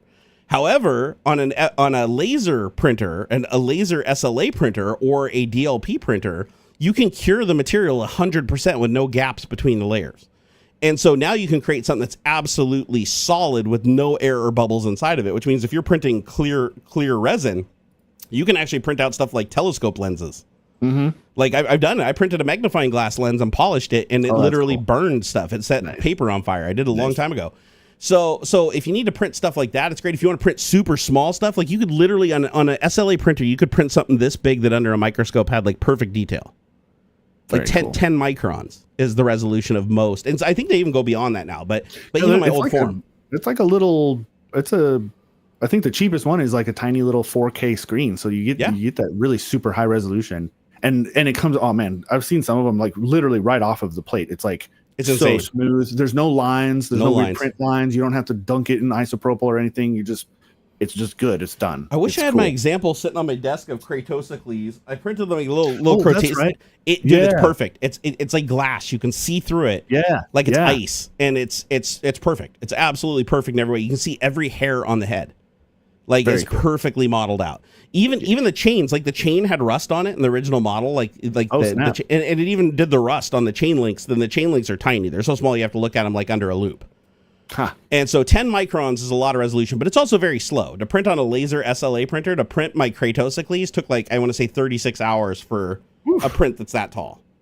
Whereas on an FDM, I could do that in probably 7 or 8 hours. So, but yeah, resolution is absolutely insane. But resin printers, toxic. After you print, you have to remove it from the build plate without warping it, because keep in mind, off the build plate, it's still going to be soft. So you have to basically cure it under UV light to do the final curing.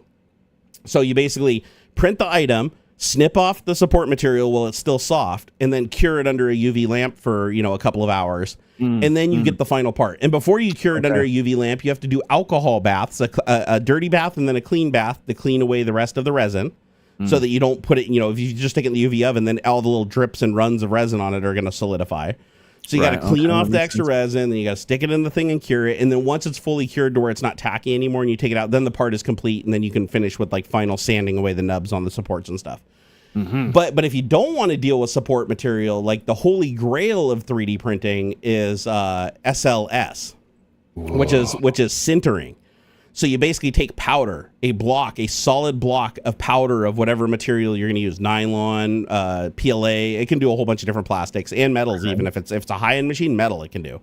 So you take the metal powder or whatever, and what it does is it basically runs a wipe across the top of it and makes it perfectly smooth, so all the powder is laying completely flat, and then a laser melts the metal particles or plastic particles together, and then it sucks down a little bit and pushes another layer of powder.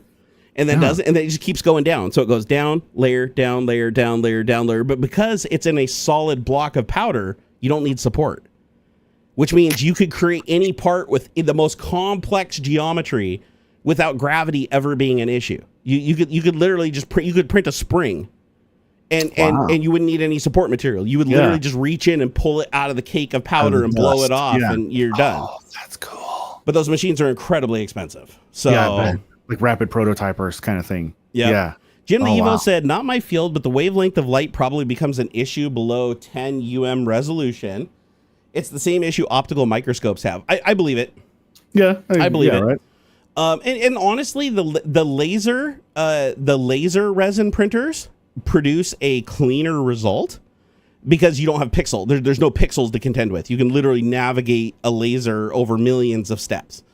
So you get better resolution, but it takes forever to cure each layer because the laser has to traverse the whole pattern. If it's like solid, it has to go across the whole thing with this tiny little laser pointer. Whereas with DLP printing, it just goes everywhere there's light, cure the resin. Everywhere there's not light, don't cure the resin. So each layer can be done in just a matter of like 5 seconds.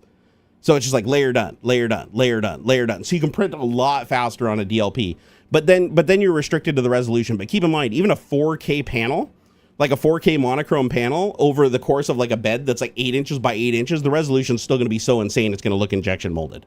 So nice. Yeah. That'd be cool.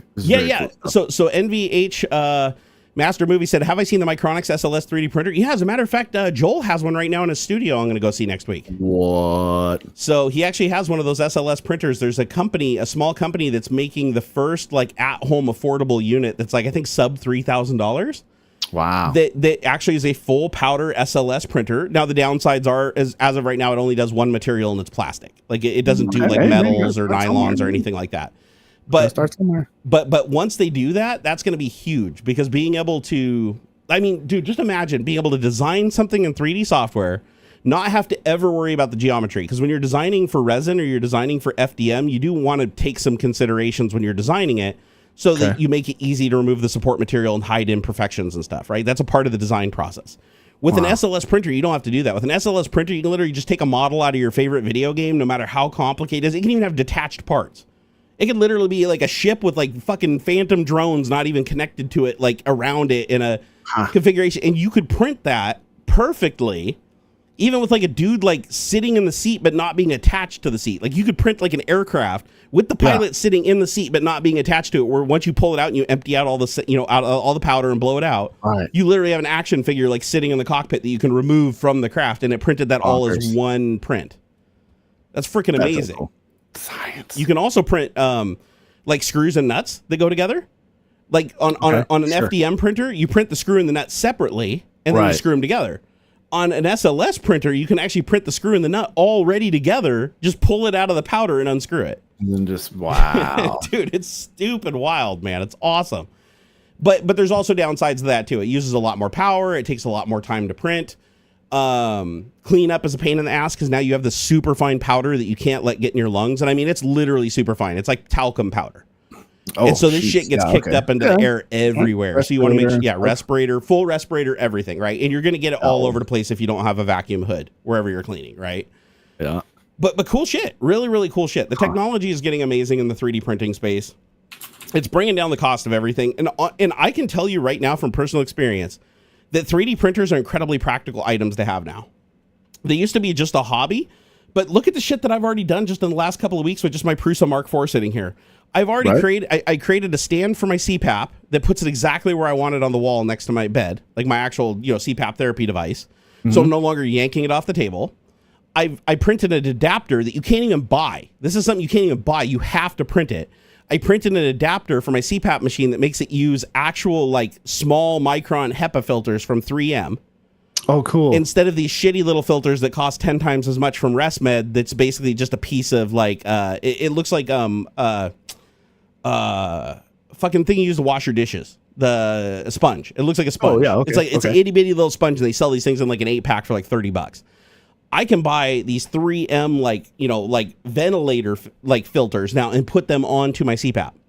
Wow. And it runs quieter and I get cleaner air, right? With no dust getting through. So yeah, man. I'm like, that's pretty baller, right? I printed a hose holder and a mask holder that hangs on my wall using command strips. So I can hang up my mask and loop my hose around it so it's not just laying on the floor like when I throw it off the side of the bed every morning. It's all organized now.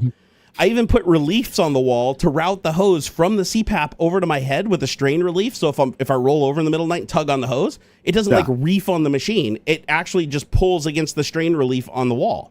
Nice. And so I printed all that stuff. Every single one of these things was designed by a different person, but I printed them all together to like upgrade my whole CPAP experience, and it's amazing. It's absolutely amazing. It's changed my life, and I've been on CPAP therapy for like 7 years. That's so cool. Absolutely changed my life. You know, what other things have I done? My wife was complaining that in the shower, the little hand wand that comes down or whatever, the big thick hose from it will stick out away from the wall because it's like really rigid. And so she bumps into it all the time and it drives her nuts. So all I did was just go on Thingiverse. I didn't have to design anything half the time. I just go on Thingiverse and I'm like, hey, I want a thing for getting the hose out of the way with the wand. Here it is right here. I just 3D print this little bad mamba jamba, and now in the shower, I clip hose into there, and now it routes the hose so it lays flush against the wall. Nice. And then anytime I want to use it to wash, you just pop it out of one side, you do your washing or whatever, pop it back in, and now it's out of the way. Ha. And I didn't even have to glue it to the wall. I was going to command strip it to the wall or whatever with body panel adhesive. Didn't even have to do it. It just worked just like this. You know, other things, like I said, I upgraded the paddle shifters on my Thrustmaster T300 RS racing rig in the bedroom for playing Gran Turismo in VR. Absolutely love it. You know, other shit I've printed. Oh, here, I made a fully freaking, articulating cell phone stand. Oh, yeah, They can rotate around, right? How freaking cool is that?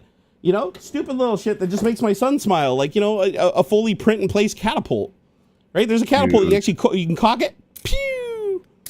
That's so fun. And launch shit across the room, right? And it's all printed. It's just one piece. Yeah. Isn't that cool? Very cool.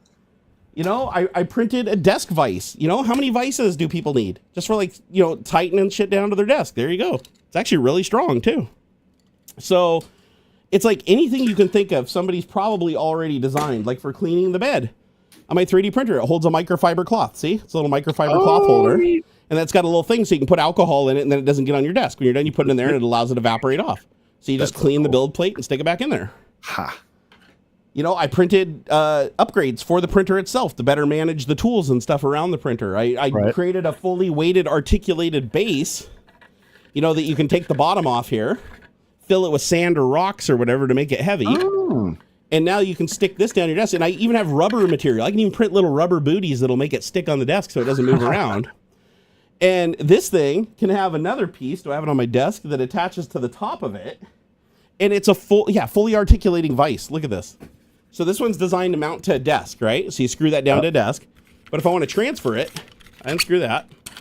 Move this over here. Let's say I want to do this. I want to work on some project. I want to do some soldering. Tighten that down. This is all 3D printed. No metal parts, nothing, right? Completely articulating. I can move it around. I can get it exactly where I want it. And then if I want to, screw something into it, like that, get it in between the jaws. And then I can get it anywhere I want it in any position, so that's facing me. If I want to work on it that way, if I want it higher, I can do it like that. Just tighten this ring, tighten that ring, you're done. And now you've got an articulating bench vise that's 100% printed in PLA. That's so cool. Isn't that cool? So sky is the limit, man. Like headphone holders, you want a headphone holder for your desk that just screws onto your desk underneath it. It's like people pay like $15-20 for that on Amazon. I just printed it for about less than $1 in material. So, I mean, just cool shit, man. Sky's the limit. But what I like about it is you can just fix everything around your house. Like I was like, I want to film with my iPhone, right? Yeah. I'm like, I want to film with my iPhone, but I don't like holding the phone like this. Sure. It's very annoying. I want it to be more like a real camera. So I printed out this. This right here is a DSLR body that also accounts for the case. I put in the type of case I had. So now it slides in there. And now I've got this big old grip that's not going to hurt my hand. Very cool. To hold my camera.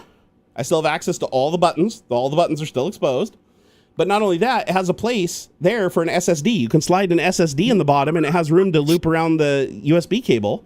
So now I can put 128 gig SSD or a 512 gig SSD connected to my phone, and now I can do Adobe RAW and Blackmagic with 3 lenses, and I can hold it like this, and it can be tripod mounted. It's got a little cleat on the bottom. A little hot shoe on there. Got everything. Get out. Yep. Isn't that neat? Very cool. Very cool. So I freaking love that you can just do shit like this. And then there's a place where you can put a heated insert if you want to put it on a tripod stand. And I'll have to see about it because I don't like quite how I have my camera attached to the top of my monitor. It's a little too tall. I want it closer to the top. Yep. But still account for the ball, the ball mount. Yep. It just need a little platform basically. And you know what you can do? Very cool. So a lot of people, and I was in the same camp as this, is like, I don't know how to 3D model that good. Like I've just started using Fusion 360. Yeah. And, and I've created a couple little things that have been cool, but I haven't created my big thing yet. I'm still working on my big thing. However, I found out, recently, why am I working so hard and creating this shit from scratch when everybody has already modeled the components I need to build the things I want? If you go out to Thingiverse or you go out to Printables or Things or any of these various sites, right? If you look at the licenses, it tells you what you can and can't do with the model. However, most of the models that you find on these sites usually have attribution clauses that say you can use it and modify it and everything as long as you give attribution to the original person. Sure. So basically just somewhere in your description, you have to say, I started with this person or I used this person's thing. But now you can go out there and search for individual components. Like in your case, you said you have a Logitech webcam you want to put closer to your monitor, right? Yeah. So what you do is you go look up Logitech webcam, that model, go look at all the models that are, and if they don't have one that you like, you basically just cut off, you drag it into Fusion, you cut off the mount that connects to the camera, and then you go find another mount that is what you want, and then you cut that off, and then you put them together in Fusion to weld them together, and then print it, and you have exactly what you want. Very cool. And now you've just created a hybrid, and now somebody else looking for exactly what you just wanted to do can find that now. Yeah. And so there's a ton of hybrid models on these websites where it's like, if you look through the lineage of it, it'll be like this model started as this model, or this model is a remix of this model, or this model is these other 3 models put together to give you an Uber model. And so with that kind of ability, you can do anything you want. So like one of the things I'm working on right now is my Subaru has a Cobb access port. It's like it's a tuner, right? It monitors the engine, it puts the fuel map on there to give it extra power and make it stage 2 pro tuned on a dyno, and all that shit uses this little device called the Cobb access port V3. The thing that they give you for holding this basically barely hangs onto a vent and it just falls down all the time, and it's just very inconvenient, right? Yeah. So what I wanted to do is I want to mount it. Like, have you seen those gauge holders that they have in cars where they take the vent out and then they remodel the vent so the gauge is in the vent?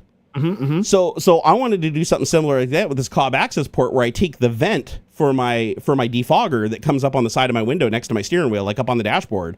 Yeah, I want to take that vent and I want to modify it so the vent has integrated into it a holder that the Cobb just snaps down into.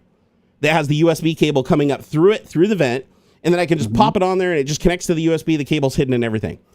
Well, I couldn't find one that was for my specific year of car. People built them for other cars, but not for my car. So what I did is I went and found somebody who 3D scanned the vent, who was just selling the model for $1, right? There was a site, just they 3D model, they 3D scan things and sell them for like $1, right? Yeah. So I found my vent for my year car. I buy that model, and then I go to Thingiverse and say, find a holder for a Cobb V3 access port. There's like 1 million of them. So I go grab the holder that I like the most. I drag it into Fusion. I lop the bottom off of it that was like their own connection for their car, and I put it onto my vent. And then, just now I just got to work out like how I want it to look, right? The aesthetics. Huh. Yeah. And then I drag it over, print it on my printer, and now I have that item. Now I can mount a Cobb access port in my Subaru. Very cool. And that's what I think is like the super cool thing about 3D printing. And it can just solve a shitload of problems. Like, for instance, my battery terminals. My battery terminals in my car corroded a long time ago. Like, they physically broke. Like, I have vice grips holding the cables on. So I was like, well, I could order some new ones, right? I could just order some new metal ones. I went and looked on Amazon. It's like $20 or whatever. I could get some new metal ones. But they would just corrode too. So I was like, why don't I get carbon fiber nylon, which is like indestructible. You can drive over it with the car and it won't even break. Why don't they take carbon fiber nylon and then put a trench on the inner side of it that I can wrap with cable, like the actual pure copper cable. And now I can put it down on the battery terminal and I can tighten it up with a nylon screw or a metal screw if I want, right? Tighten it around it. So now it's squeezing all that wire content right around the lead terminal of the battery, and it will never corrode. It'll never get that white acidy shit all over it that you got to wash off. And so Very cool. I'm going to use that. I'm going to use 3D printing to solve that problem with my car. And then I can print a second set, throw it in my dashboard, and if it ever breaks again, I've already got a replacement set on hands, and it'll cost me about 5 cents in material. Ha. Yep. And I've already fixed a couple things on my car. Did you see the pictures I posted on X where I reprinted the lanyard for my gas cap? So my lanyard, the whole, like when you open up your gas on your car, the gas cap has like a little lanyard that dangles from. Well, my lanyard broke on my car years and years ago. They always do because the metal, the plastic gets brittle, right? Cheese. Yeah. It's so I can print in rubber. I have this material called what is it? CF80 or it's basically like Ninja Flex. It genuinely feels like rubber. Okay. And so I printed, actually, do I have an example? Yeah, here, look at this. So here's an example of the material. So normally you couldn't do this with PLA. Oh, snap. See that? Now watch. Whoop. Boing. Back to your original that's size. cool. It is actual rubber. Like, think of it like the material like Crocs are made out of, right? Yeah. So, and it always goes back to the shape. So I'm like, I have this rubber material here that stretches, and depending on, how much infill you use, depends on how strong or how stretchy it is and everything, but it's super indestructible. So I was like, I can just use this material. I can print a lanyard out of this. So I went and found a lanyard. Somebody had already designed one, generic for Subarus of all years. I went and downloaded it from Printables. I printed it in this material. It took 7 minutes to print because it was only 5 layers. I printed it out, took it right out to my car, pulled the screw out, pulled the old one off, stuck it on there, wrapped it around the cap, screwed the cap on, and boom, I have a brand new freaking lanyard that's like soup. Yeah, TPU. That's what it is. Thank you. TPU. It's TPU 90 is the material I was using. There's TPU 90, 95. There's different variations of TPU. They have different hardnesses. But, and by the way, your printer will print all these. All these materials I'm talking about so far, your printer will print no problem. Oh, very cool. Okay. So the only thing your printer won't print right now without taking battle damage is carbon fiber impregnated filaments or glow in the dark. Glow in the dark is super abrasive. So what you need, but all you need to do is upgrade the printer with a new nozzle. That's it. You just need to change the nozzle from brass to hardened steel. You're done. Okay. And it'll print all those materials. Let's hear. FDM printing has plummeted in price in the last 5 years or so. Dude, all printing. Doesn't matter. Yeah, Resin, FDM, SLA, SLS, it's all coming down like crazy. Somebody had asked a couple of times the printer that you're using for all the stuff you were showing off. Prusa Mark IV. There you go. However, everything that I've done on this Prusa Mark IV, it could also be done on my Ultimaker 3. It could also be done on my Voron 2.4. The big thing the printer enables you to do is how easy and how reliable the printing is. So like, for instance, this Mark IV is the most reliable printer I've ever used in my entire life. Like everything I throw at it and I print, I can just walk out of the room before the first layer even starts printing and I come back to a completed item. It's that trustworthy.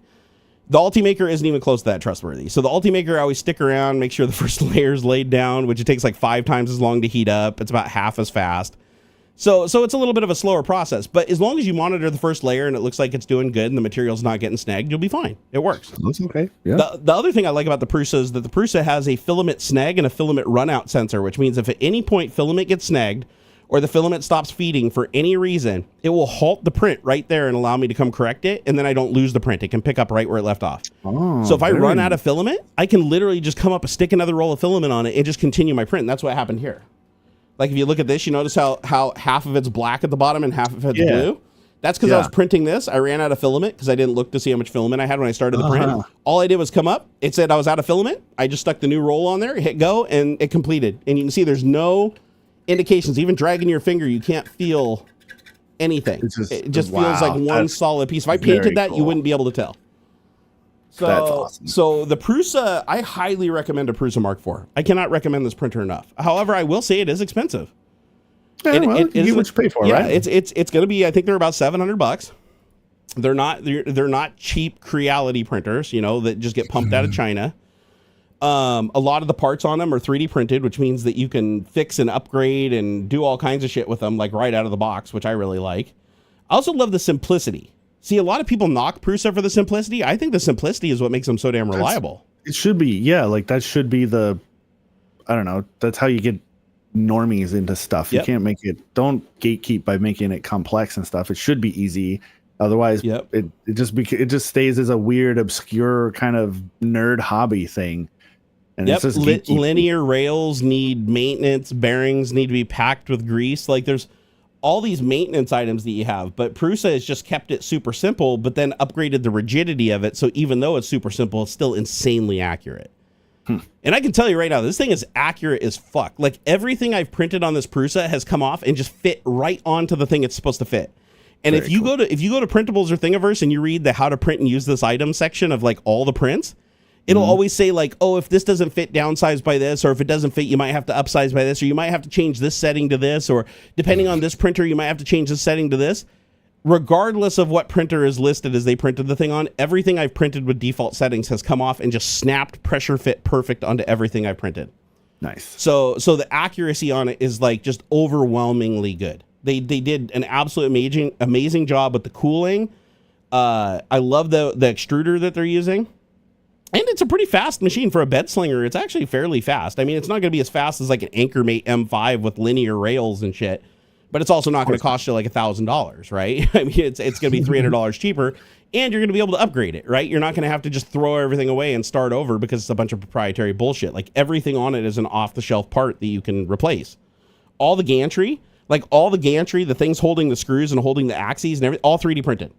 Yeah. Like 90% of the 3D printer is 3D printed itself on Prusas, which is what's kind of funny. When you buy a Prusa, the parts that you build the Prusa from were printed on other Prusas.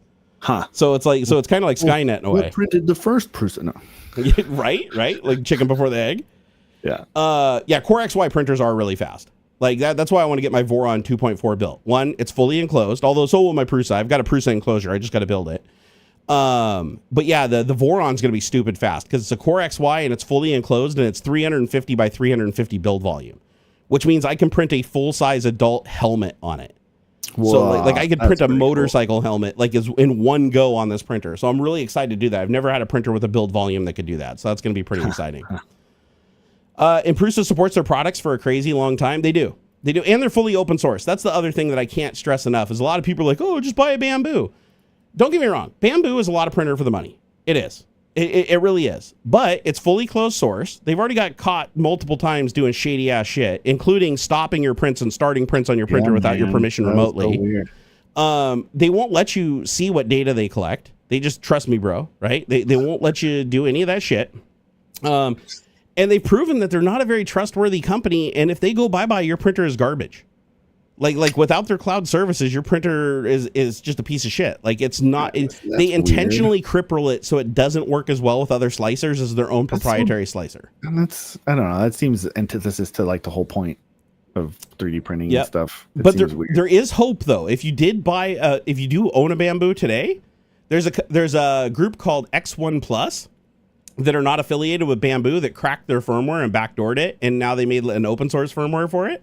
Yeah. So if you have that, at least then you can unlock the full capabilities of the printer using other slicers like Orca Slicer and Prusa Slicer. Because don't get me wrong, Bamboo Slicer is okay because it's largely steals from those other slicers, which is another thing I disagree with, is that they got caught stealing other slicer code, and when they got called on it, they're like, "Oh, we didn't know. Oops! Oh, somebody must have been a miscommunication." No, they steal a lot of shit, and a lot of people like me even suspect, just based on how the printer operates and stuff, that they also steal from Marlin 2 and Clipper, which are open source firmwares that they should be giving proper credit to, but because they're closed source and nobody can verify it, they just ignore it, and they won't prove to anybody that it's not using it. If I just download an STL, I can just put it on that SD card and it'll just work, right? You have to slice it first. So Okay. the STL is the 3D model. And then what you do is a slicer takes the 3D model and turns it into thousands of flat 2D planes. Okay, and that's the instructions for it. Yeah, okay, exactly. All the 3D printer is, like, if you want to understand how a 3D printer works, all it is a conventional printer, just like your inkjet printer, except for with one more axis. One more. Yeah, that makes sense. So it prints the picture on the page. Just think of the black and white though, not shades of gray, right? So it prints black, and then you lay down another sheet of paper on top of it and glue it to it. And then it prints the next cross section and the next cross section. If you just keep doing that and cutting the white paper off and leaving it where it's black, you would have a 3D model. Makes sense. And there's actually a printer that does that. I can't remember the name of it, but when I visited San Francisco, I went to a 3D printing makerspace that had a really cool printer that did that with paper. It was a full color 3D printer that you literally fed reams of paper into. And what it would do is it would lay down a piece of paper, spray it with adhesive, and then use an inkjet with color to draw around the outer perimeter because it would bleed through, right? And then a CNC would come in and cut around it to cut out the paper. And then another sheet of paper would come down and sit on the glue. And then it would compress it. And then it would put another layer of glue, do the same thing. They just repeated that process thousands of times. And then in the end, you get a bucket of cutouts of paper, but then you get this nice wood feeling. It feels like wood grain 3D model that is full color. Because the inkjet bleeds through the paper on the edge. So from the outside, it looks like it's painted. Yeah. And it's a really cool concept, but one, it's super duper slow. And two, it's massively wasteful. Like the amount of paper. Remember, everything you're printing, any part of that volume of that cube of paper that is not your model that you're printing is just throwaway. You have to recycle it to reuse it. You can't just like put it back through the printer. Incredibly wasteful. But to get the results, like if you want to be able to print something with complex geometry that has no supports, that comes out fully colored and ready to go, that's pretty much one of your few options. Okay. However, there are printer companies now that make hybrid solutions where it's like, think of a resin printer and an FDM printer had a baby together. Okay. And so what they do is now they have these printers, and they're all closed source, owned by companies, proprietary technology. Yeah. But what they'll do is they'll deposit the liquid on the build plate and then cure it as they're depositing it. And then the liquid has pigment in it to color it. So they can mix the different resins with red, green, and blue and stuff to get the different hues of color. And they're basically just like a FDM printer going back and forth, laying down the resin and then curing it with UV light as they're laying it down. Just so it's like the opposite. They're taking a liquid and turning it into solid rather than a solid to liquid to solid. And you can get some pretty amazing 3D prints with that technology that come out that are just like fully color. You dip them in some clear resin and they look like they were injection molded. Crazy. But those printers also cost like millions and billions of dollars. You might not even be able to buy them. You probably just can lease them. Kind of like the clip printer. Remember that whole craze with the clip? Where you could print an entire shoe, like a foam shoe, in like a minute or something like that. Like you could literally watch it in real time coming out of the vat, just like growing. It looked like magic. But it also required some very complex machinery. It required pure oxygen and tanks being like pushed out at thousands of PSI to create like this boundary layer to make it possible. Boo. But some companies have used that technology, like Adidas and stuff, to make 3D printed shoes. I want a house, one of those ones that they 3D print the concrete or whatever. Like that's cool. Yeah, man, I think that's rad. I'd love to have like, you know, maybe as like a vacation home or something in the South when it's freaking nasty up here. Yeah, and just have like a cool, you know, like Adobe style, right? Yep. A little rounded and stuff, and make it kind of and just print that stuff out. I mean, it's a super cheap way to do construction. Yeah. I mean, one of the most expensive parts of building a house is framing it. Oh, yeah. Like the timber price and just to get the labor to like frame your house before you even put in drywall or anything like that is stupid high. And if you think about it, a 3D printed house doesn't require siding. It doesn't require drywall because you're literally printing the whole thing is, it's kind of like a single layer paint system, right? It's like you don't have to do the different coats. You're literally creating the siding, the structure, the insulation, and the inner wall all in one go. That's cool. And then once they're done, you can polish the inner side, which is really cool because you can polish concrete and make it look like super shiny, like a damn looking marble, right? So what they'll do is they'll print these buildings in concrete and leave the outside looking kind of rustic, like a log home where like each layer is just exposed concrete. I'd want the lines, like the print lines essentially on the outside. 100%. That'd be super cool. Yeah. That's a flex, man. And but then you can go to the inside and you can polish it down flat. And you can have like your walls and your floors and everything just look like they're like mirror finish. And I was like, that's cool. But I've seen them, they keep like going further and further with it. Like I've seen them now where they can print 2-story houses. Like before it was 1 story. I don't see why not. Now they can print 2-story houses where they print the first layer and then people come in and they lay steel beams in the doorways. Yeah. And then like, support girders and stuff. And then they come in and print the second layer on top of it. 30% infill and then just clear out the hex, the X's and stuff, right? You just come in there and bust all that stuff up and vacuum it out. Yeah, no I saw one where they printed a bunch of the furniture. Sure. So I printed one where it's like all the countertops and like cupboards and stuff were like 3D printed. I thought that was super cool, right? Like they actually were like 3D printing shelves. Like the person would come in, put down a sheet of this like metal on the brackets, and then they would print over the top of it, and then that would bind with the wall, and then they'd unscrew it and pull the brackets out, and you'd basically have a jutting out like supported concrete structure. It's awesome. And so they could do countertops. Like, I mean, you'd have to still go in and like do the fine edge treatments and everything and grind it away and drop in the sinks and stuff. But it's like, if you could do like 90% of the house that way. Oh, and the way they do wiring. Have you seen how they do wiring? No, I was curious how they might do that. So there's 2 ways I've seen them do it. They used to do it where they would put the conduit on the inside and the outside of the wall, like metal conduit outside, plastic conduit inside. But then it kind of looks janky because like you can see all these conduits going all over the place on the walls and stuff, and a lot of people don't like that. So now what they do is they print the building up to a certain level, and then you just go in and set pipes on the walls, right? Yeah. Like with the inlet and the outlet, you just support them with wires, and then you have the 3D printer come along and just fill in around them. And so it buries them. And then they're embedded in the wall. And then once the building's done, you just put a fish wire through and pull the cables through the tubing. Very cool. And if the tubing ever corrodes or rots away, it's still a solid concrete sealed channel that you can run wires through that's never going to collapse. So it just really, really cool ways to do it, and like I've seen like with the electrical panels and stuff, they'll just take the panels and just stick them, like set them on top of like they'll put a hose coming up from the bottom with the wiring coming in from beneath, and then they'll print the wall up, and then wherever the printer can't go, like if it's a place where the printer's going to smash into something, all they do is just shovel it in with a form. And then fill it up. Then they put the little electrical box on it. They pack the material in around the electrical box, and then they let the printer just go fill in around it. And it's done. And you just got, and it's all just embedded.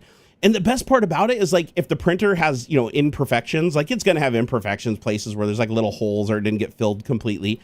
You just go in with a freaking, cement in a little, just like you do drywall, right? And just spackle the walls and just fill it all in.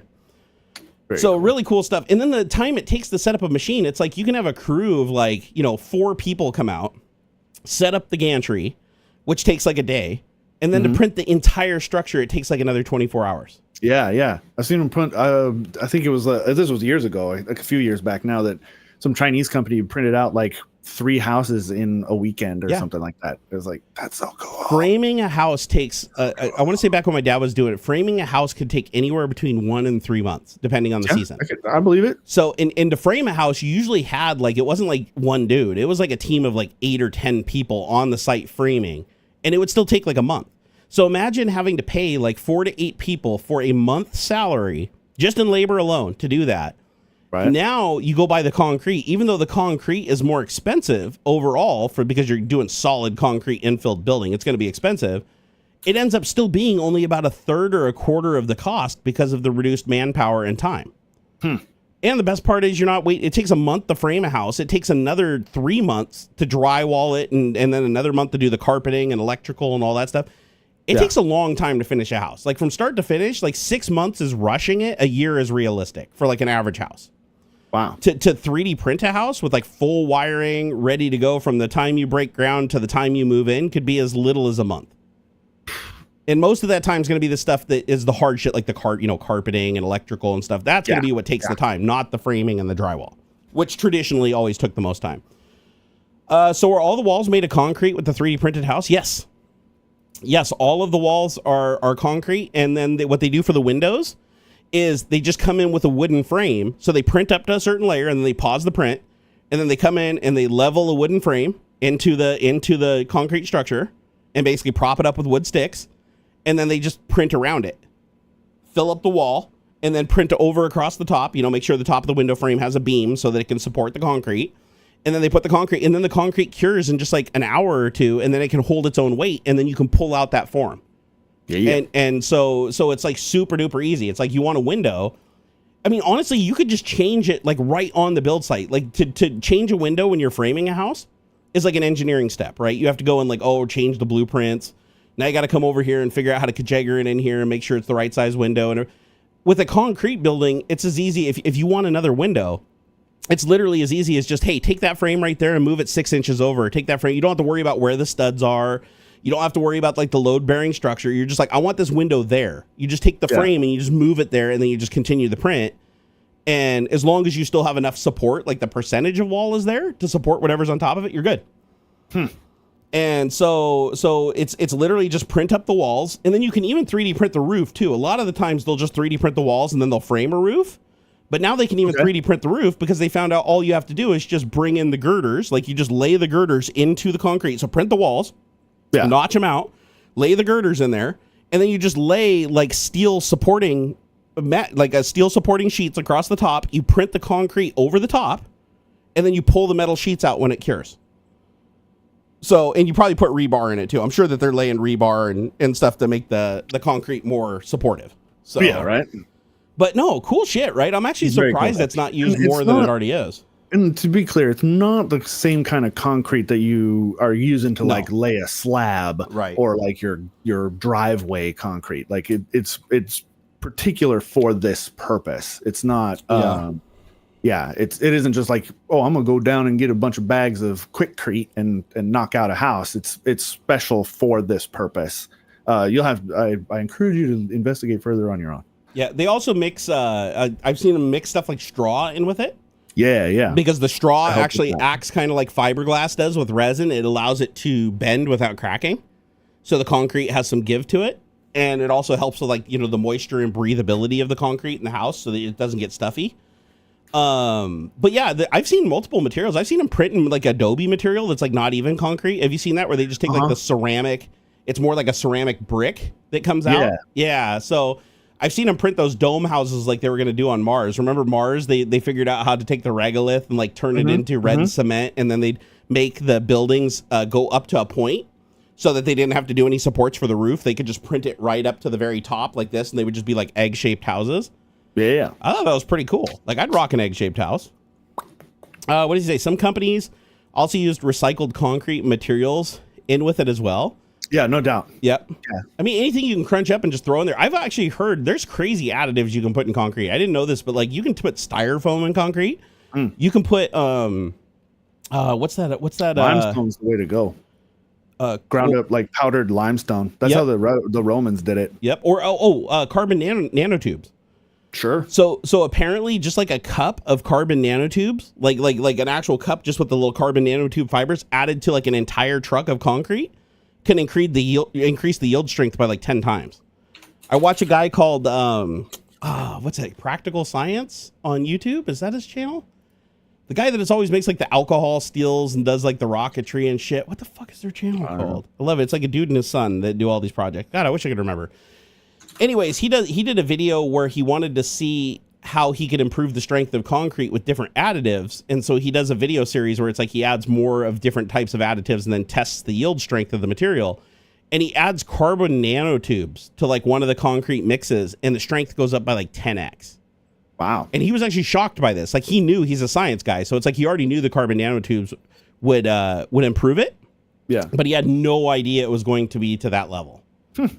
Hey, speaking of a topic we don't even have in the title today, but I just remembered from yesterday I wanted to talk about it. Did you hear that Tim Dodd sadly reported that the Dear Moon mission was canceled? The mission that he was the everyday astronaut guy. He was supposed to go around the moon, and with Elon Musk and some Japanese billionaire like invited him to go on some trip around the moon, and apparently they canceled the trip. I didn't know that. So he's like super bummed about it. But I was like, I would be too. I called that like last year when they were like, oh yeah, Tim Dodd got invited by this Japanese billionaire at SpaceX to go on a trip around the moon. I was like, dude, he is leading you on. Yeah, no There way. is no fucking way, you know, and Elon does this all the time where he just promises shit and he knows he can't deliver, right? Yeah. And to be fair, the Japanese billionaire, like, he thought it was legit, right? He put a down payment, gave SpaceX the money. They were supposed to deliver over a year ago, and they still can't even give him a basic timeline on when they can shoot him around the moon in a capsule, right? And so he canceled it, and so yeah, so Tim's pretty torn up about it. I don't know if you watch Everyday Astronaut, but I've been watching him for years and years and years, so it kind of sucks to see him get kicked in the teeth like that, but especially when that was like a crowning achievement of his life, was going on this mission to the moon. It's like all he wanted in life. But I was like, you know what? I had a feeling that Elon was gonna fuck over that guy, and that would ultimately lead to the other guy having to fuck over him, and that's just, you know, how shit goes over at SpaceX and Tesla, sadly. Yeah, no, bummer. I'm not surprised Elon being Elon. Yeah, dude, I cannot believe that fucker is asking for $56 billion to stay interested in Tesla. When for years he's been telling everybody that he doesn't do anything for the money, he does it for the passion, and he does Tesla to like save humanity.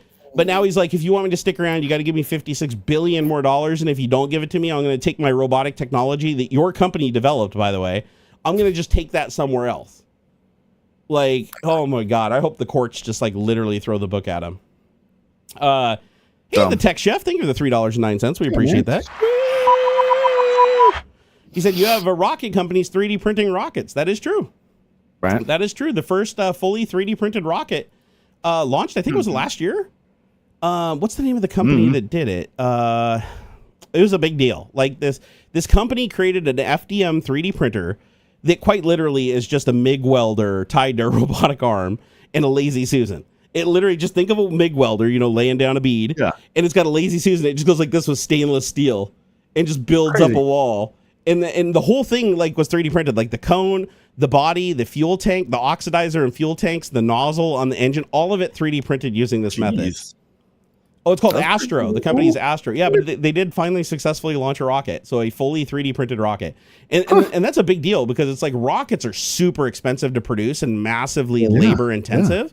So if you can just like rip these things out with like a 3D printed robotic arm and crank them out like you would a car in a factory, like that's going to be a game changer.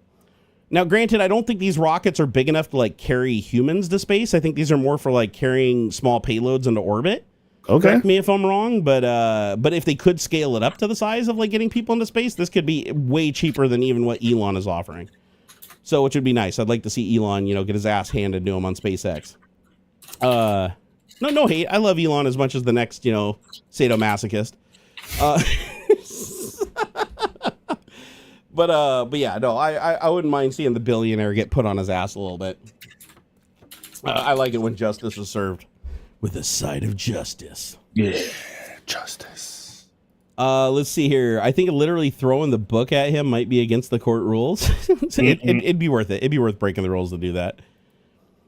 Trying to sub to you on Patreon, but it's in Spanish. What the fuck? What? I better go check my Patreon and see if I got hacked. Like a you problem. Did I? Let me go double check and make sure it didn't get hacked. Nope, still in English. We're good. We're good. You must have something in your browser that's convincing the website that you're Spanish. So, sorry. Well, just sub anyways, and then use a translator. Is there a good billionaire? That's a good question. Taylor Swift. Yeah, I'll give it to Tay-Tay. I think Taylor Swift is more a good person than a bad person. Despite whatever you might say about her private jet flying and such, I think.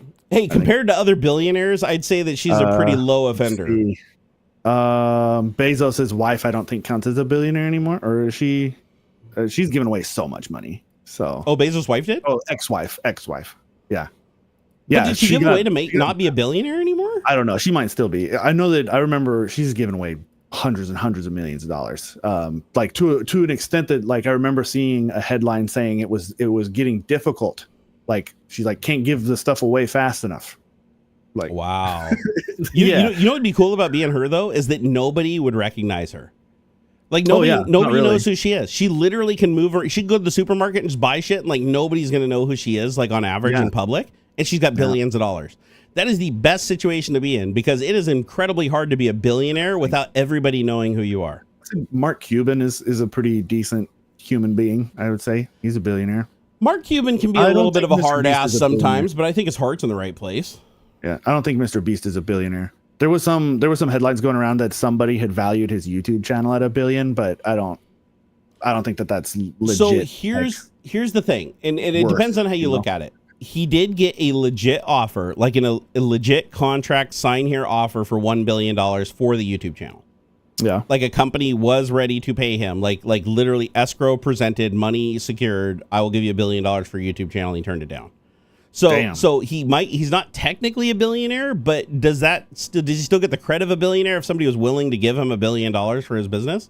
Yeah, right. Like because most people's net worth isn't based on how much liquidity they have on hand; it's the value of their assets, right? And such. Yeah, So if somebody offered him $1 billion for his business, and his business is more popular now than when it was offered the $1 billion, it's probably safe to say that if he sold the business, he would be a billionaire.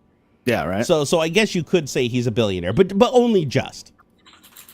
Linus from LTT ain't a billionaire, but he seems like a down to earth person. Linus is a cool dude, like in person. He rubs people the wrong way sometimes online, and I totally get that. You know, he comes off sometimes online like a little bit of a know-it-all hard ass and stuff, but that's a part of the character and a part of the business. Same thing with NCIX and everything back when he was doing that. But no, he's been nothing but nice to me as long as I've ever known him. You know, he's invited me to events and paid my entire way for my family and everything, even when I wasn't making any content or do anything, just because he wanted me to come and have a good time. Like he was legitimately a really cool dude. Nice. He's not a billionaire though. I can tell you right now though, he's nowhere even close to being a billionaire. Not even close. Yeah. But if I had to guess, I would say that he's over 10 million. Like his assets are easily over 10 million. But I don't think he's a billionaire. Man, am I gonna have to plug this machine, this 3D printer into my network? I'm on the side here. I've been trying to fuss around with this Cura. Their slicer. No, you don't have to. You don't have to. It says it's like you're trying to add a printer, blah blah blah, and it won't let me get past this. Oh, you know what? It probably wants to update the firmware on it. Well, too bad. So, but it's old, man. It's old. Just tell it to F off. Hit cancel until you get into the software. Oh, there's no cancel. No, it says waiting for new printers. Add a local printer. I don't have it's not connected to my network. I can't. Why don't you just connect it and then disconnect it? I guess. I'd have to get under my because I don't have mine connected to the network. I take an SD card over to mine, so I don't know why your older one. That's all I want to do, man. That's all I want to do is just put an SD card and then put it over there. I don't want to. If it'd be a lot closer to my computer if I wanted to connect to my computer. It'd be a lot closer. Wait. It supports Wi-Fi. Okay, well, but it's okay. Then I have to go down over there and fuss and get it connected and all that stuff. Oh my God, cry me. Where's my fiddle? Where's my little fiddle? Good one. You can, well, actually, you don't even have to use Cura, by the way. I mean, actually, Cura is best for an Ultimaker. Like, honestly, like they're meant to be together. Right? But you can use Prusa Slicer. You can use Orca Slicer. Here we go. Here we go. There you go. See, you found it. You found it, my man. You got it. You got it. Jim the Evo said he had 100 million off. Oh, that's right. He did have 100 million offer for LTT. So yeah, you could say that he's 100 millionaire then. Whoa. At least 100 millionaire. There's the value at least, right? And if you think about it, like if he didn't take an offer for $100 million, that means he personally believes that the business's current trajectory, that it can achieve more than $100 million in growth. We'll see. So that tells me that if he's confident it can make $100 million, they're making pretty good bank. I mean, I do know for a fact that if you start working out like how well, because he does pay his employees really well, he gives them good benefit packages. Everybody I know that I've ever talked to that has worked there, I mean, with the exception of a few people that just didn't work out because they just didn't fit in well, they've loved working for him. Like they've quite enjoyed being there for a long time, and a lot of them are really long timers. So he obviously pays well. And when you think of the size of the staff and the size of the facilities, I mean, every video he makes has to pull in like a fucking bare minimum of like 50 G's. Through like brand deals and everything. And I mean, they're cranking out how many videos a day? Like 4 or 5 videos across like 12 channels or something like that. Well, I know they backed down on that a little bit. I haven't looked. It has slowed down. But that just means that they even have to make more, right? If they slow down, that means each video has to even make more money for them to stay on that curve. They're the labs thing just started out too. Is they just started? I think they just put out their first power supply testing article from their LTT labs. Yeah. Hey, Jim the Evo. He said his warehouse he owns probably increased more in value than the channel. Vancouver property went nuts a few years ago. No, I was wondering about this, though. He doesn't own the building. He leases the building, correct? Because if he leases the building, that's going to fuck him hard next time he has to re-up his contract. He owns the building at that point by how long they've been in there? Because if he leases that building and he doesn't have like a 10-year lease in place and he's you think he does own it? Okay, if he owns it, then he's living large. He better if he dropped all that money on the lab stuff. He dropped. The problem is a lot of people won't sell commercial real estate. Like if you have commercial real estate in an advantageous area, it's really stupid to sell it. Because you will always find somebody to use that space and lease it, and you'll make more money leasing that property and always retain the increasing value of the mortgage on that property. The only time you would sell a property like that is if you really needed like that amount of capital really quickly. Then you might sell and do a just full on cash deal, get everything paid by a loan. Yeah, right. But most commercial spaces lease, they usually don't want to sell. Like people that have commercial properties want to hang on to them unless they're in debt. Yeah. So if he was able to just buy that outright, that's pretty amazing. Oh, he does own both buildings? Oh, dude, he's living large, man. Yeah, that's really good for them. He's living large because I mean that's great because that means even if the business went under for whatever reason, let's say heaven forbid he gets canceled like so many people do these days. Although I'll call him uncancelable because so many people have tried to take the head off the beast and they still haven't succeeded. So I think he's fine. Yeah. But let's say shit goes to hell in the handbasket and the whole thing collapses. You're right. I mean, with the cost of real estate in Vancouver and stuff, he could probably sell those two buildings and walk away with enough money to live the rest of his life. Like all other shit zero. Those two buildings are. I mean, God, what would you even value something? Let me Zillow that shit. Does Zillow work in Canada? Let's see here. Oh, I'm sure. Zillow. Here, let me get an address here. Okay, so Linus Tech Tips headquarters. All right, let's see. Got it. Okay. I'm going to Zillow this shit. I got to know. I got to know how much these buildings are worth, man. Because Vancouver is just stupid. Like the price, like it makes Seattle look reasonable. All right, let's see. Damn, nice. I just lost it. Where'd it go? Where'd it go? I just had it. Why did it close? Oh, there, I found it again. Okay, right click, copy, go to Zillow.com. All right, here we go. All right, I just opened up. What do we got here? Oh, it's only showing houses. It's not showing business properties. You probably need a different program for getting business properties. But to give you an idea, a 984, keep in mind, 984 square foot, 2-bedroom, 2-bath townhome. So 984 square foot. That's less than half the size of my little itty bitty house I live in. And no land, just it's a townhouse, right? 2-bedroom, 2-bath, 500,000 Canadian, which is probably like 400 and some thousand US, right? So that's for a townhome. That's no property. That's just a townhome. Okay, 1,200 square foot condo, 635,000. And these are buildings right behind LTX. Like if you go right behind LTX over the fence, this is the housing community back there. Let's see here. Okay, now we're gonna get into the houses. I want you to guess. 3-bedroom, 2-bath, 2,000 square foot. 3-bedroom, 2-bath, 2,000 square foot. How much? 750. Oh, geez, 1.5. Where is this? It's stupid. Like downtown Vancouver? This is literally Surrey, BC. 19042 Sunrise Place, Surrey, BC. Jeez, I don't know. This is 2 million. This is like 100 feet from LTX's crazy. Headquarters. That's crazy. $1.999 million. $1 less than $2 million. Okay, let's find a shittier one. Okay, so old construction, 3-bedroom, 2-bath, 2,002 square feet. And the last one was new construction. This is old construction. How much? Oh, still probably 1.5. Just about 1.4. Yeah. 1.4 million Canadian. 3-bedroom. Now this is a little bit further away. So 3-bedroom, 3-bath, 2,400 square foot, old construction. 1.6 million. Dude, every single one of these houses are like there's not a single one even around $1 million. That is ridiculous. And keep in mind, this is in an industrial district, guys. This isn't like downtown Siri where the buildings are and shit. This is literally the industrial park, like right behind an industrial park. Here, let me scroll around. I want to see how expensive it gets when you get into like Cloverdale and stuff. Oh, damn. Okay. Yeah, it starts going up quite a bit. 2.35 million average, 3.2 million average. Here, what does 3.2 million get you up in Cloverdale? Okay, that's a big house. So 6 bedrooms, 7 bath, 5,223 square feet for 3.2 million. That's not, I mean, at least you're getting a lot of house for that money. Let's see here. What do we got? 2.4 million, 1.3 million. Oh, I think I found the ghetto because everything here is only like 600,000. Let's see. Scroll. I like you can just scroll around. You can just see like a heat map of all the prices in a given area. Let's see here. So Sendell Gardens, okay, 1.7 million, 1.3 million, 2.3 million, 2.4 million. Yeah, this is expensive property. Buckley Park, 1.4 million, 1.79 million.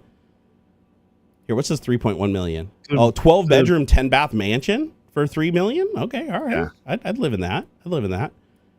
Dude, yeah, this is expensive. Like even townhomes and shit start at like $500,000-$600,000 for a townhome. Yeah. It's crazy. That's stupid. Vancouver, yeah. So to give some perspective, Vancouver is gorgeous. Okay, yeah.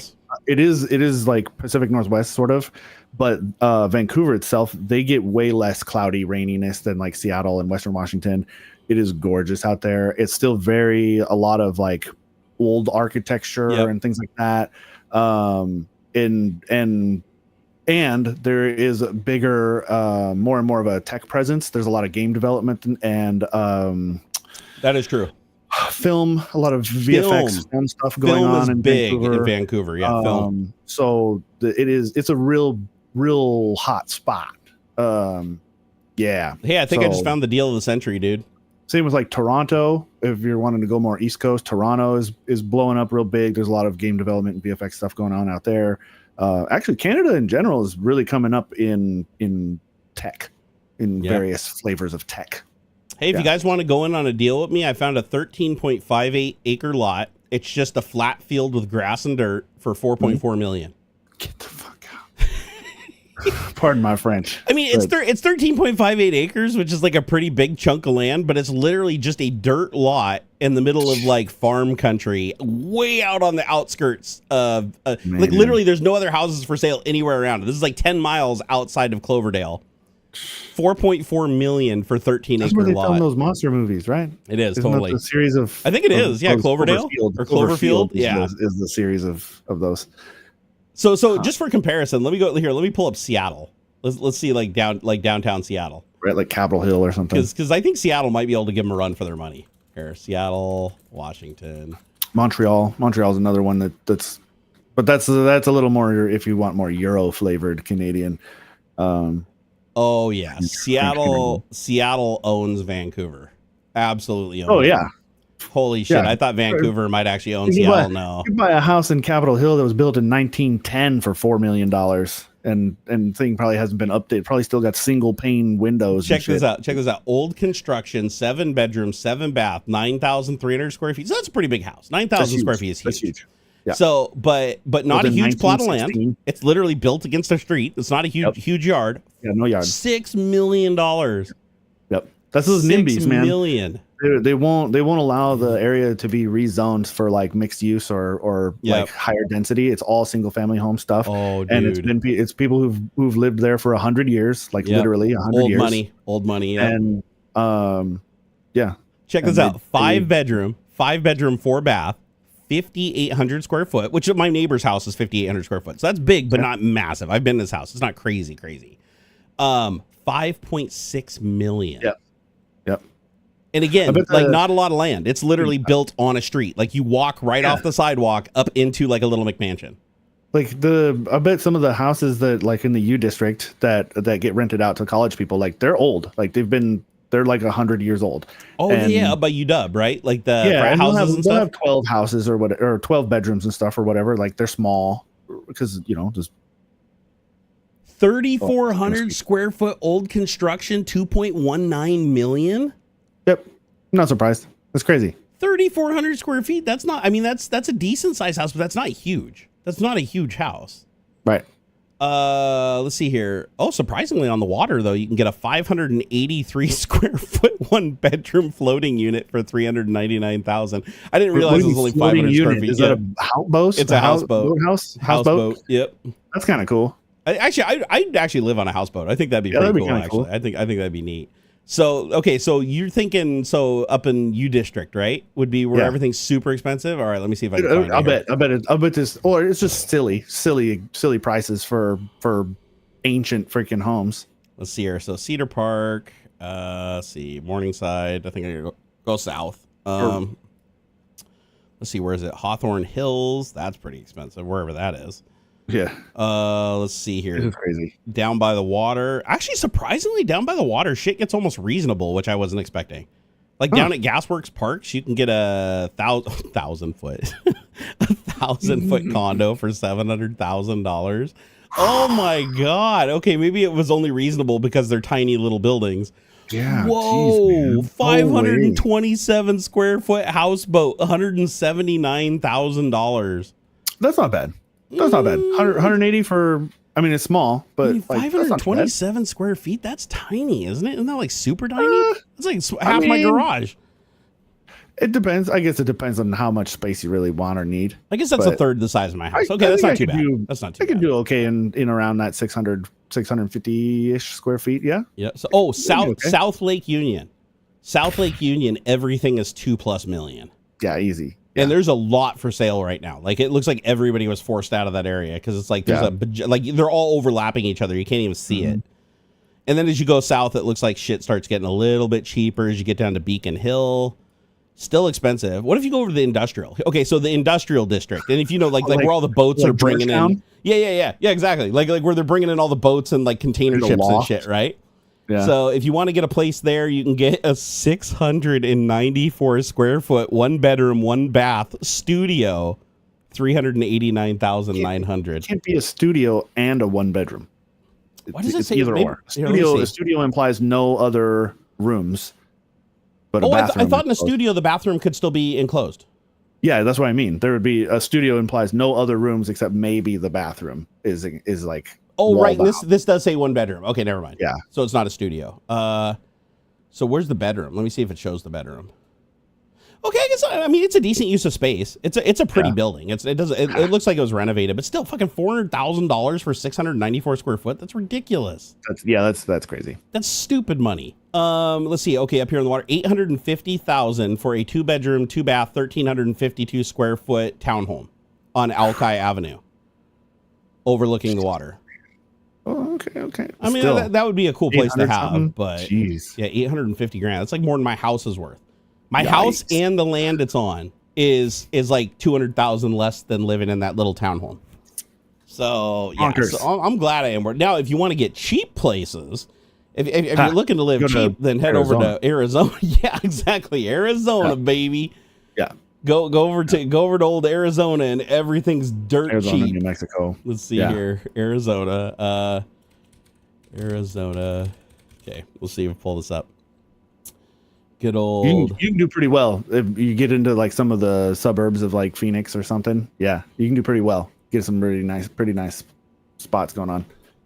Okay, depends how where I am, but shit's super expensive wherever I landed. Here was a Parkland Hills. Am I in the wrong spot? Albuquerque, New Mexico. There are still some places in Arizona that are expensive.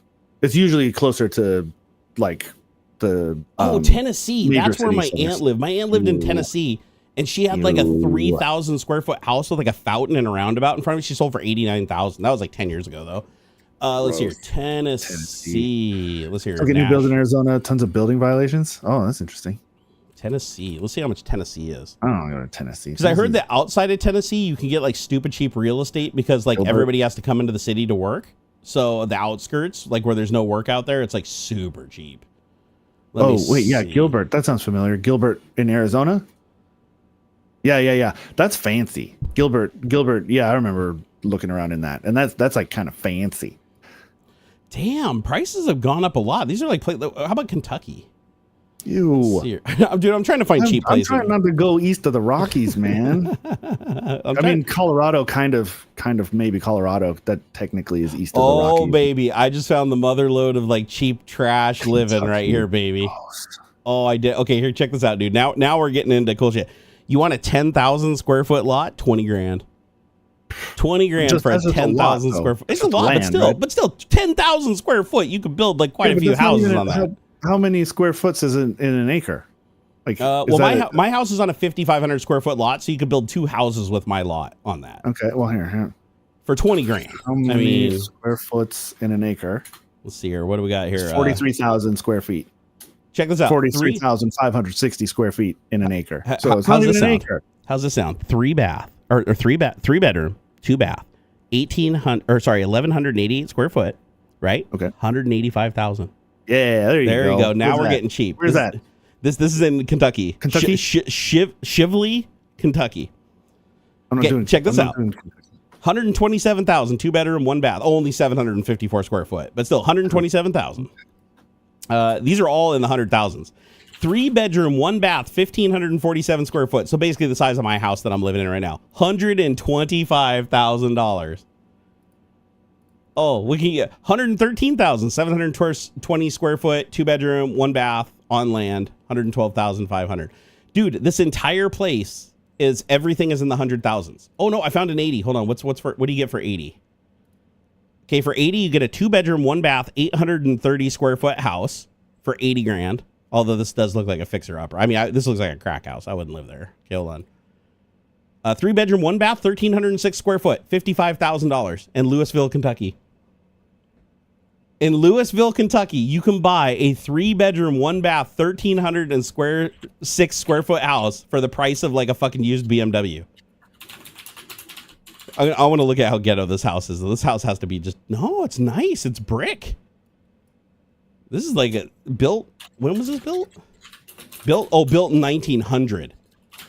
However, it's on a 6,000 square foot lot, so decent sized lot. 1,306 square foot of living space, a brick construction, built in 1900. Let's see, what did it last sell for? It's got a full bathroom, living room, bedroom, features an unfinished basement, no fireplace. Huh. I mean, this is super cheap. All right, I'm moving to Louisville, Kentucky, guys. Anybody in here from Louisville? I'm going to sell my house and move down there and then just live off of my proceeds. There you go. Done. Never have to work another day in my life. I'm just kidding. Wendell has a toilet lid collection to take care for too. Wendell actually invited me to come stay. He has a townhouse in Kentucky, and he invited me to stay there for a couple of weeks if I wanted to. He's like, "Yeah, bring the family down and decompress." He's like, "You can come hang out in my townhome." He has a newly renovated townhome there that he says is like really close to his business. So I haven't decided if I can make that trip yet or not, but if I can, that'd be kind of cool. Go check it out. I've never been to Kentucky. Let's see here. Idaho had 1 bedroom crack house for over 300,000 for a while. Where was that place? Idaho was awful. Oh, you know what it was? Detroit. I totally forgot about Detroit. Did you hear that Detroit was literally just giving houses away for $1? Like houses and land, and all you had to do was sign a contract saying that you would do something with the land. Like you couldn't resell it until you built something there. Wow. Like you had to sign, because I had a friend who got in it. He kind of got burned a little bit because he bought it and he didn't read the small print. And so he bought it and then he realized he had to pay property taxes on the shit while he was sitting on it, and he couldn't resell it. The contract said he couldn't resell it until he renovated, like knocked down the crack house and built a new house. Which would cost a lot of money. Like you're not going to get your money back building a house, on $1 property. Right. But I wonder if they're still doing that, where like in Detroit, because there's just entire blocks of just dilapidated crack sheds where just nobody lives within several blocks. It's just all dilapidated. Oh, so they're trying to get people to come in and like, reclaim and rebuild the area. So they're like, we will give you the land and the house and whatever's on the land for $1. We'll just give it to you for $1. They auction it off for $1. Wow. And they auctioned off for what they can get, but nobody wants it. So it's like if you bid $1, you're going to get a property. Like, because it comes with a lot of attached, shit that you got to do. So now my friend, as far as I know, he still owns the property, like because he has no intention of developing on it, and he can't resell the property for any money without first building a new structure. Right. So, and it has to be a living structure. Like you can't just put a shed on it or whatever and sell it to somebody. It has to be like a livable structure. Yeah. And, but that's how bad it is right now. Imagine living in a place where the land has zero value. And then you put a structure on it. It's like, who's going to want to move there when it's still surrounded by all these other crack sheds that are dilapidated, right? Right. Nobody would want to move there. So, you can get a house for the price of a VCR. Yeah. Let's see here. Who knows? Rebuilding an area would revitalize their neighborhood. Well, that's what they're trying to do. That's the goal. Right. He's got to start somewhere, right? You get to some people who are like, hey, you know what? It's not so bad. And exactly. And here, let me look it up. You get enough of that. Yeah. This is curious. Let me go to Zillow and look up Detroit. Because I know for a while it was like one of the most dangerous places like in the world or in the United States or something to live. Okay, so how much does it live in the outskirts of Detroit? Okay, in the city proper, oh shit, $40,000? Damn, $40,000 get you a 4-bedroom, 3-bathroom, 2,602 square foot house with full basement on a 6,000 square foot lot for $40,000. And I'm looking at it right now, and this isn't like a super. Okay, I take it back. Okay, this is rough. Right. Here, I'll put it in chat. Gotta get to Google Street View. Yeah. I'll put it in chat. I clicked on it and I was like, okay, this does look a little like you're gonna get murdered like in your sleep. Though. It's fucking empty. There's like no walls. There's no walls. This is gutted, but solid bones. I mean, it's a brick building, right? That thing's never gonna fall down ever. And so you're gonna buy this place for $40K, and then you're gonna drop $200K just to get it livable. Easily. Yeah. Still, I guess. Wow. No foundation issues and fully gutted. Yeah. Newly rebuilt top structure. Does it have? It looks like it has a garage too. Did you see the picture in the back? That looks kind of cool. A little gate to keep the crackheads out. Damn! Look how many houses there are. What? Wait. Does that say 1,000? That's crazy. 8 bedroom. You still have to pay property taxes if your property is unoccupied. Yeah. Okay, I think wait, what? Something's not right here. Remodeled 2-bedroom unit, all appliances accompanied by rent. Oh, this is a rental. Okay, never mind. I was like $1,250. I didn't realize that was the rental price for it. Because I'm like, dude, this is a nice ass house, man. What are you doing? Okay, what does $50,000 get you? 3-bedroom, 1 bath, 969 square foot. And this is if you don't want a dilapidated building. This is like if you want something you can actually move into and, not like go downstairs and get murdered. Oh, I'm not planning on moving. It's just fun. I don't want to move, but I might be forced to at some point. Yeah, more. It's just thought experiment stuff. It's just interesting to see how much the cost of living changes between places. Yeah, that's what I mean, right? It's like I said, like thought experiment. Like, because man, if I could keep my job and then live in someplace cheaper, like my quality of life would improve. Well, it's like just look at telecommuting is becoming more and more common for a lot of jobs nowadays, right?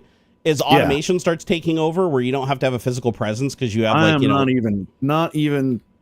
Texas does not even cross my fucking mind. No, I would not. Are you outraged? I would not move to red state. Not a chance. Couldn't pay me. Not until a shit ton changes in Texas would I even consider. Like I barely even want to visit with the shit that they're pulling out there. Yeah, man. no, feel the same way. That's why I was like, Kentucky, Tennessee. You got to be kidding me, man. No, I'm looking at these places because they're cheap for a reason. The 0th fucking place in this country. Kentucky is 0, number 0 or 50th in every either 40, 48, 49, 50 in every metric you can possibly look at. Kentucky sucks, and I apologize if any of you who live in Kentucky, but by any metric. The people who are running that state are not doing a very good job. No, not at all. I don't want anything under the control of Ted Cruz. But until the legislature, until the governor, until the DA, Texas won't turn blue. All of that stuff actually changes. There's no point. You know where I would move though? Like to Eastern Washington. As long as I could get a high speed, as long as I get a high speed internet connection, I could be out in the boonies of Eastern Washington. Decent temperate climate, actually a little bit better climate, right? Less rain, a little bit warmer. Yeah, it's nice. Like over in Tri-Cities and stuff. Right. It gets really cheap once you get over there. Once you get over on the eastern side, it's you can still find houses. Like my house that I'm living in right now, I want to say last time I looked at it was about 700 and some change. 700,000 was what Zillow rated it at. And my same exact house built by the same company on an even bigger lot in Eastern Washington was less than half the price. So basically my house, but on more land, was less than half the price, just a 3-hour drive away. So that's just the reason I pay so much is because of my proximity to Microsoft. But I don't work at Microsoft anymore. That's part of it too, right? It's like, I don't know that I as much as I enjoy where I'm at, and it's very suburb, you know, I'm would not move to Chicago. No way. Not Chicago. I don't know enough about Chicago. I almost got killed. Chicago is the only place I've ever traveled to where I almost got murdered. Oh shit. So I will probably never even go back, honestly. Like I don't want people in Chicago being all offended, but just realize I went to Chicago once in my life to ORD camp. And within 2 days, I already had a guy trying to take me and mug me in an alley by knife point. Dang. So I was like, does Ohio actually exist? Nobody goes to Ohio. No, that's just a joke. Right? He goes, Ohio, is that a state? Is that where's Ohio? Doesn't you meant Idaho, right? Like, what's Ohio? Actually, you know where I wouldn't mind living though, like just for the landscape, not for like the politics and shit, would be Tennessee. Or not Tennessee. What the fuck am I talking about? Montana. Yeah, right. Yeah. Same, Montana is gorgeous, and there's like nothing. It's all like untouched, unmolested. It's just gorgeous. Like if you've ever been to Montana, it is just all woods. Like every place. I haven't been to every place in Montana, but like going through the Panhandle in Idaho and driving into Montana and then going south to get down to like Twin Falls. It was amazing. Like going through Missoula and Butte. Holy shit! It was like one of the prettiest places I've ever seen. Like what is that? Kootenai National Forest, Flathead National Forest, Helena Lewis and Clark National Forest. I mean, they're just gorgeous preserves. And it's just all windy roads with like all kinds of elevation changes and stuff. It's just gorgeous. Dav264 said that can happen in any major city. I've been working in downtown Chicago for over 30 years and have never had an issue. Okay, hold on. I got to address this. Yeah. I have been to New York. I've been to Queens. I've been to Hell's Kitchen, and I've been to Manhattan for 7 days, walking around drunk as shit, doing all kinds of stupid stuff that should have got me killed.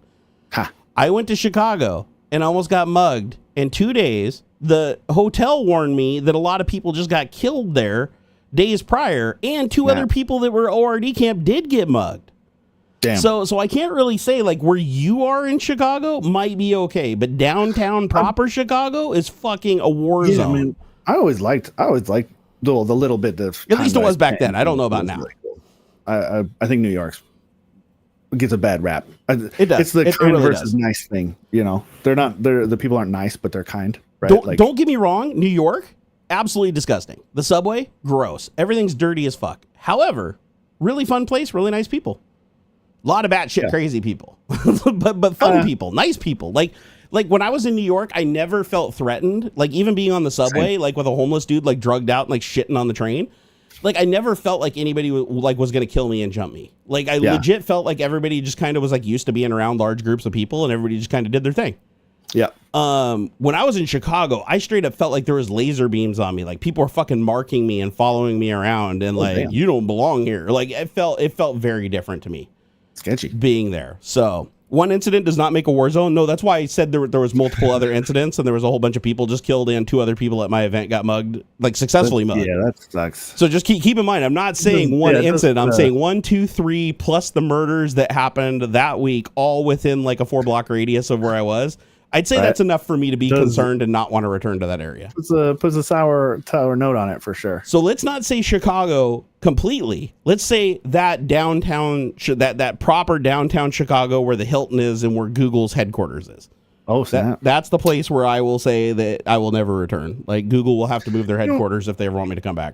I gotta say another thing too. It's like I wish more house listings had proper floor plans. Because like I don't know, but these people suck at taking pictures enough to give me an idea of how shit is laid out.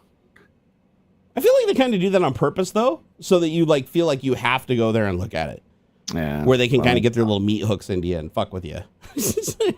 I just come in with a bad attitude, man. You make me come over here. Like I could have half these questions, 90% of these questions I got right now are solved by looking, and you could have we could have saved each of us a bunch of time. If you they do that with cars too. Have you ever noticed that? Like you call a dealership that has a car. Like you look at the listing and it's like they show a picture of the car and it looks pristine and there's like 2 pictures of the interior and it looks flawless. And you're like, hey, I'm going to come take a, hey, call them up. Hey, does it have can you tell me the mileage? Hey, can you take a picture of this specific part of the car and show it to me? Oh, no, sorry, we're busy right now. We can't really. Hey, why don't you come on down and check it out? And then you come down, you opened up, and it's like, how the fuck did you guys get pictures of this thing, like, without showing the seats were torn and the dash is ripped out? Right. Fucking headlights are broken and stuff. Like, they make it look so pristine in the photos. And then you come down there and you see it, and they're like, oh, no, we'll work with you on a price. It's like, oh, because they got you there, and they can kind of fuck with you a little bit, right? Mm-hmm. See, Dav said that was near the West Side, which years ago could have been an issue. Now it's very gentrified and much better. Oh, well, that's good to see. Give Chicago another chance here. Well, one day I might. Like if I get fit and in shape where I can outrun my assailant, then yes, I might give it another shot just for shits and giggles. Because, you know, if I'm feeling like my inner running man wants to, you know, show itself, I'll head on over to Chicago and run the gauntlet again. Maybe I can get ORD Camp to invite me back. Don't get me wrong, it was a cool event. But I cannot believe that within 3 blocks of the hotel, I had a dude with a fucking knife in my back. Like, I was like, come on, dude. Luckily, he lost interest in me, though, so that was great. He must have found somebody else that was, like, a bigger target to rob. But, yeah, it's not what you want to hear. You don't want to be walking down the street and have a thing shoved in your back and be like, just keep walking, cracker. I'm gonna gut you. I'm going to kill you. I'm going to take all your shit, you white little piece of shit. Like, I was like, oh, my God, what the fuck? Because the guy stumbled out of a bar. This huge, like, black dude with, like, his pimp coat on. And I was like... he wouldn't let me turn around. Like he's like, just keep walking. Stop looking. Turn around. Stop looking. I'm like, oh fuck. So and there's tons of people. This is what I didn't get. This is the part I didn't get. If I was in New York and somebody was trying to mug me, there'd be like 3 dudes with skateboards beating the shit out of the guy mugging me. Like when I was in Chicago, people are walking by and this dude's like fucking up on me with a knife, like shoving me down the sidewalk, and everybody's acting like it's not my business. I was like, are you like, what the fuck? I was looking at people like with desperation in my eyes. Please help. Call the cops. Like somebody else cry out, like say something. And I had a glass in my hand. I remember I was gripping it. It was my glass that was engraved with ORD Camp. I was like holding on to that thing like with like a death grip so I could turn around and whack this guy in the face with it. I was like, holy shit. So very stereotypical. No, it was. It seriously was. It was like straight out of a fucking movie, dude. It was weird. But then I found out, like, when I got back to the hotel, the bellhop guy that was there when I walked in, I said, hey, that guy, because he was still walking down the sidewalk chasing another guy. I was like, that guy right there, call the police. That dude just like tried to fucking mug me with a knife or whatever. And they're like, yo, dude, you should not be walking. If you're not a native around here, you should not be walking. He's like, you need to be taking like a fucking Uber. Like, he's like, do not walk around down here. He's like, people just got killed. Like 3 people just got killed last week. Another 2 people just got mugged. He's like, even if it's 3 blocks away, do not walk. Just take a fucking Uber. Trust me. I was like, God damn, I didn't know it was that bad. Nobody told me when I got here. Like I'm used to being able to go anywhere and just walk around and just be one of the people, right? Especially in a city like that where it's just there's a billion people everywhere. And that's what it was where it was. I thought I was perfectly safe. Nope. I was like, it was terrible. Lot of drunk people too. But again, New York, a lot of drunk people. Seattle, a lot of drunk people. So I can't really use that as a point of contention because you go to any big city and you're gonna see drunk people like everywhere. Seattle, it's usually more drugs than drunk people, but you know what I mean. You see a lot of inebriated people walking around doing crazy, silly, fucked up shit. But I will say this: I have been scared in Seattle too. To be fair. You know, in Seattle, I had a van slam on the brakes once and a bunch of dudes jumped out of it and chased me for 2 blocks. So that was pretty scary when I was younger. Hasn't happened since. I've had a dude say he was going to kill me if I didn't give him $20, but he was half naked, had no weapon, could barely stand. So I didn't really take him too seriously. He's like, give me $20. I was like, no. He's like, I'm going to kill you. And I was like, with what? He's like, bitch, you don't want to find out. Give me that $20. I was like, I don't have $20. There's an ATM around the corner. I was like, oh, you want me to go to the ATM and get you $20? Yeah. Here, you first. Show me. I was like, what the fuck is this dude? Oh, this just reminded me of a great story. Holy shit. Have you ever had the same bum walk up to you 3 different times within 5 minutes, not realizing you're the same person? No, that's funny though. Holy shit. This happened when I went to, oh God, which was it? Was it PAX? Yeah, it was PAX.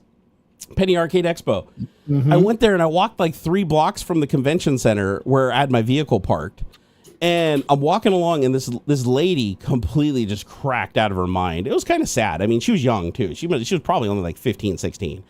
cracked out of her fucking mind. She walks up, hey, I gotta call somebody. You got $1 so I can call somebody? On the phone. I'm like, fucking payphones haven't existed for like 10 years. What are you talking about? Do you have some money? No, sorry, I don't have any money. I legit didn't have any money. I didn't have anything to give her. So I'm like, sorry, I don't have anything. Okay, I'm sorry. Blah, blah, blah. So I walk around the corner, and I get in my car, and I'm sitting in there starting my car, knocking on the window, and I'm like, what the fuck she want again? Roll down the window. Hey, do you got $1? I was like, I just talked to you. And she looks at me like confused, and she's like, oh, damn. Damn. Okay, cool. And then she walks away and stumbles away. So I'm like, okay, I'm sitting there in my car for probably about 5 minutes talking on the phone or whatever. I start my car, I turn around, I throw a UE, and I start driving back to the stoplight. And right at the stoplight, she walks up to my fucking car again for the third time. Hey, do you got $1? do you got $1? I'm like, I just talked to you 5 minutes ago over there. And she's like, fuck you. I'm like, in 5 minutes, like maybe 10 minutes. Let's be realistic. 10 minutes. She approached me on the way to my vehicle, in my vehicle, and driving my vehicle back through the intersection of the stoplight. She hit me 3 times. I was like, my God, do I have a sign on me that says like ATM or something? I was like, that was like the funniest shit. I've never had that happen anywhere else in my entire life, where I've had the same person hit me up. Now, don't get me wrong. I've done it before where I've like walked one way and then come back a couple hours later, same bums there, and they just ask you again. Sure. Like that's happened before, but I've never had somebody like within like a 1 block radius within 10 minutes, like mistakenly ask me 3 times thinking I was a different person because they were so out of it. Wow. That was wild, bro. That was some wild shit. Let's see here. Oh, do you want to talk about that, about the GPU prices going up because of the tariffs or whatever you said that's not going to happen? Not so much the prices. There was just a very interesting graphics card from MSI that has a built-in AIO, which I thought was kind of cool, but it's ridiculously thick. It says 4.5 slots. Why does it have an AIO on it? Pump. Huh? Why does it have an AIO on it? Like what? Just for cooling, I suppose. So the radiator and the reservoir and everything's built into the card? Yeah, it's all under the shroud. But it's, dude, 4.5 slots is like. Wait, who makes this? I want to see this now. MSI. So MSI, let's see here. Okay, every GPU motherboards about to. Okay, MSI. And is it a 4090 it's not, you can't buy it yet. They showed it off ahead of Computex is like this next week or no, today, something like that. It starts soon. The Supreme Liquid, is that it? Yeah, I think that's the one. Yeah. All right, here I found it right here. It's kind of a cool looking card. Yeah, like, it looks fairly normal. It looks regular. I can't fault them for the design language. Like, no, maybe it's not this one. Yeah, this one is a separate hybrid. That's got the radiator and stuff separate. Here, I'll pull up the link. Yeah, because I want to see what this thing looks like. I've never seen a GPU with an AIO like built into the card. I've always seen them where it's like you separately mount. My bad. That was the tariff thing. The link I sent you about the tariffs. Hang on, let me see here. Oh, you have a different link? Okay. I'm in the DM chat, so you can just dump it in there. Where is it? Where is it? Same Bear. That's what I thought. Like I've seen AIOs before on GPUs where you relocate the fans and the rad and stuff is somewhere else. But this is apparently all built into the card. Like that's what I want to see. And spam it, baby. Oh, that's a thick boy. Yeah, that's the one. Oh wow, they hide the radiator and everything under the shroud. Yeah. Wow, so it doesn't even look it's like AIO cool. two fucking graphics cards like smooshed together, in thickness at least. Oh, it's an AMD RX 7800. Is that what it? Or no, wait. No, never mind. No, it's a 4090. It is a 4090. Okay. Yeah. So MSI just revealed they might be the most ridiculous graphics card we've seen to date. Snagged Best Choice Award at Computex 2024. MSI GeForce 4090 24G Supreme Fusion. It's an enormous GPU, although it's equipped with just 2 fans. A rarity for an RTX 4090. It's like a 280 rad. Yeah, on it. It has the best cooling solution in MSI's arsenal, all thanks to the built-in all-in-one liquid cooler. Don't see any external radiator? That's because there isn't one. All the tubing and radiator and pump are tucked away inside the shroud of this massive beast. I mean, how much is that thing going to cost? That's going to be super expensive. An AIO is like $300 just by itself. Like I just bought one not too long ago, and I want to say it was like $200-300. Even in the article, it's like I wouldn't be surprised if it retails for over $2,500. I bet it does. They surprisingly made it look normal, though. Like, I thought it was going to look like a freak of nature. It actually looked like if you stuck that in a computer case, other than being like Cybertruck vibes, but otherwise, yeah, it's definitely got the Cybertruck vibes for sure. But I'm sure the photo in this article is like, like a non-retail. They're not going to sell it looking like this. I'm sure they'll spruce it up a bit and stuff. This is like the prototype, like a little further along than proof of concept, but definitely not the production model. How far are we out? It's MSI. MSI makes some like what is the word? Garish. Yeah. Stuff. So how far are we out from the 5 series cards? Rumors are later this year, but I bet they like announce something come around holiday season, but you probably won't see them on shelves until next year. Do you think they're just going to sit on it until AMD comes out with something comparable that can compete? Or No, but I bet we see like a 4090 Ti or something like that, some sort of refresh maybe, or something like that. Yeah. But I don't think we're going to see a full new setup. I will say the 4090 is an absolute beast. Like of all the GPUs I've ever used, the 49 is so far ahead of everything else in memory performance, GPU performance, ray tracing, like you name it across the board. It's insane. Yeah. And I'm running a Founders Edition with a decent overclock on it. Like I was surprised at how much of an overclock the Founders Edition can take just right off the money. I mean, I was hitting TDPs of 560 watts and holding it like on air cooling. I was like, how the fuck is that even possible? But it's a wild child, man. It's a hell of a card. I really need to do this upgrade. I was going to wait for Hobbs to help me out, but I think I'm just going to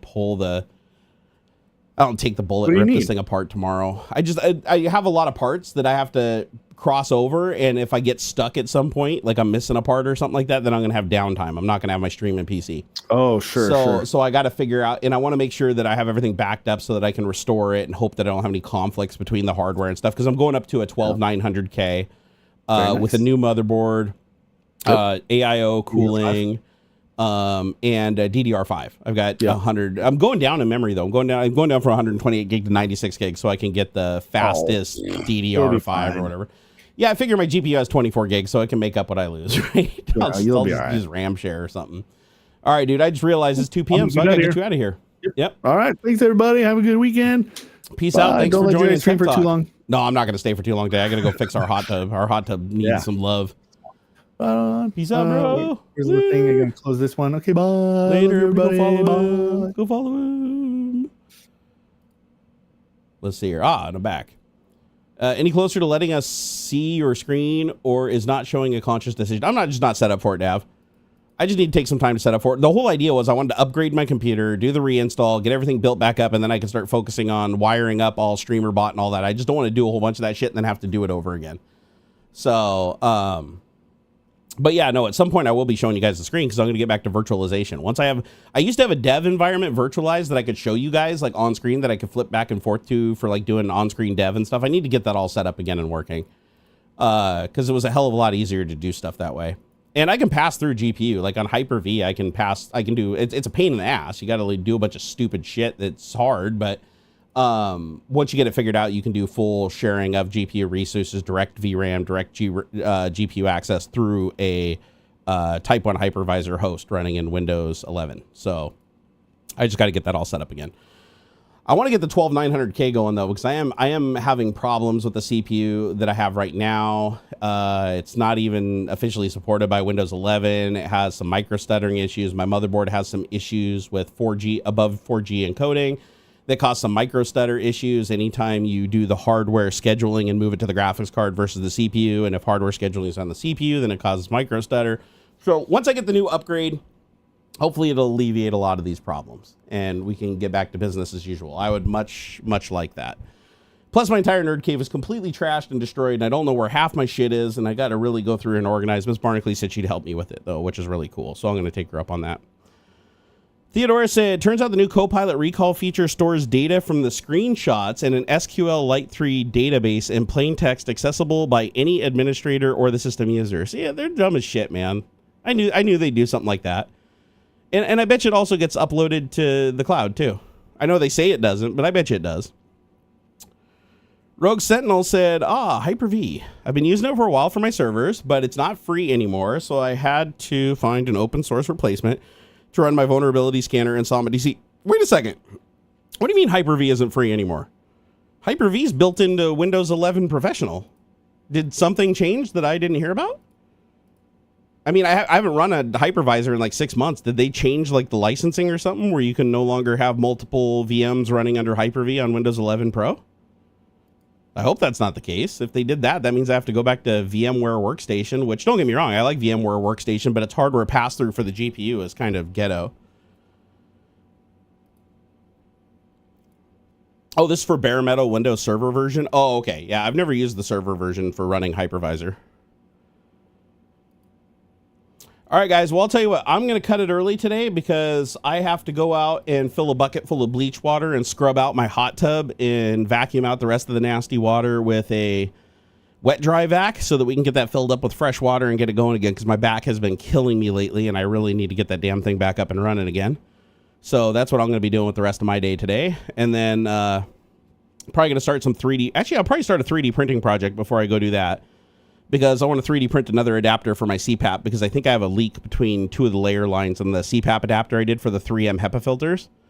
So I'm gonna print a more sturdy version in a better material and see how that goes. But it does fit well. Hey, John Zuck, thank you for the $1. I appreciate that very, very much. Let me go ahead and throw you a like there and a little clapperonius. I appreciate you. Hey, thank you, Luminate. Yeah, all I gotta do is I'm just gonna go get the. I'm gonna do it the cheap way. I'm gonna fill a bucket with water, add a little bleach to it. I'm gonna go grab the car wash brush out of the garage, and then I'm just gonna scrub down the hot tub. I already took out all the headrests and everything. I'll scrub everything down, get all the dirty water down in the basin, and then I'm just gonna get the garden hose, spray it all down, and then run the pump to pump the water out to the curb as I'm spraying water into it. And then once everything looks relatively clean, I'll suck out the last of the dirty water using a wet dry vac, and then I'll pump in fresh water after that. And then I'll let the filter pick up whatever sediment or whatever's stuck in the pipes. Is that the same blow up hot tub from a while ago? No. This is a completely different hot tub. My buddy Adam, aka Kevlar Condom, was an absolute sweetheart and bought my family a hot tub. It was not cheap either. He redid my whole backyard, put down a slab, bought the hot tub, had it installed, did all the electrical. Like, he handled everything. And I want to say the bill for it was like 25 G's he spent on me and my family so that we could have an actual proper, nice, high quality hot tub. And it's been great. Everybody I know that has hot tubs, that's like one season the fucking pumps blow out or the pipes leak or there's some problem. This hot tub is going on its fourth year now. 4th year, and this hot tub is still going strong. So absolutely love it. It definitely pays to get a quality hot tub, even if it costs $1 billion.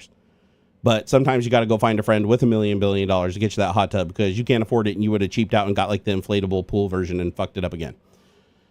Plus, unlike the inflatable pool version, this one can actually hold its temperature. This one runs on 220 or 240, so this one can hold its temperature all the way up to 104 degrees, even when it's cold outside. Whereas the inflatable, the second you took the top off and you jumped into it, you'd start losing about a degree, depending on how cold it was, every half an hour or every 10 minutes if it was really cold.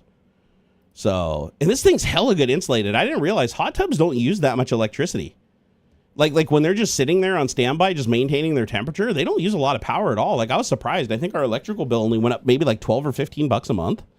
And I was kind of shocked by that. I was expecting the electrical bill to go up like $70 or $100 when we got that thing. But no, the insulation is so good, and the top insulation, when you lock the cover down, that I unplugged the hot tub for 3 days, and the temperature of the water to go from 101 degrees down to 90 degrees, it took 3 days. So think about that, like 72 hours for it to drop from 100, just drop down like 12 degrees. I was like, damn, that insulation is amazing. And it was cold. We were having like really cold nights. Like it was getting down into like the high 40s, low 50s. And still, I opened the thing up because I had to let the temperature come down because my pump that I use for pumping it out only works at about 93 degrees. So it was too hot for me to run the pump without damaging the motor, overheating the motor. So I was letting it cool down, and I put the top on it because I didn't want debris and shit falling into it. But yeah, with the top closed, it took 3 days for it to get down to temperature. I was like, damn, that's pretty crazy. Very good heat retention. Yours went up $20 just running the fans. Yeah, if it's not a well insulated hot tub, it burns through a lot of energy. Like a shitty hot tub will end up costing you more than an expensive hot tub, you know, with a year's worth of additional power. Like if you look at some of the hot tubs, like their efficiency ratings and stuff, like if you live in a place where power is expensive, which I don't, power is pretty cheap here. I want to say it's like 13 cents a kilowatt hour. But if you live in a place where it's like 40 cents a kilowatt hour or something like that, and you're running a hot tub, and the difference between the expensive hot tub and the cool hot tub is one is like 3 times as energy efficient, like that first year of operation, all that money you saved is just gone, pissed down the drain. So it's always good to do the math on everything, right? When you're buying something. Same thing with like cars and stuff. Like a lot of people are like, oh, buying an EV is a no-brainer because I don't have to buy gas. But then you realize that if you plan to own the car long term and the battery goes tits up after 10 years and it's a $27,000 battery for a car that isn't even worth $10,000, now all that money that you saved on fuel suddenly comes back to bite you when your car is worth absolutely zero in a resale value.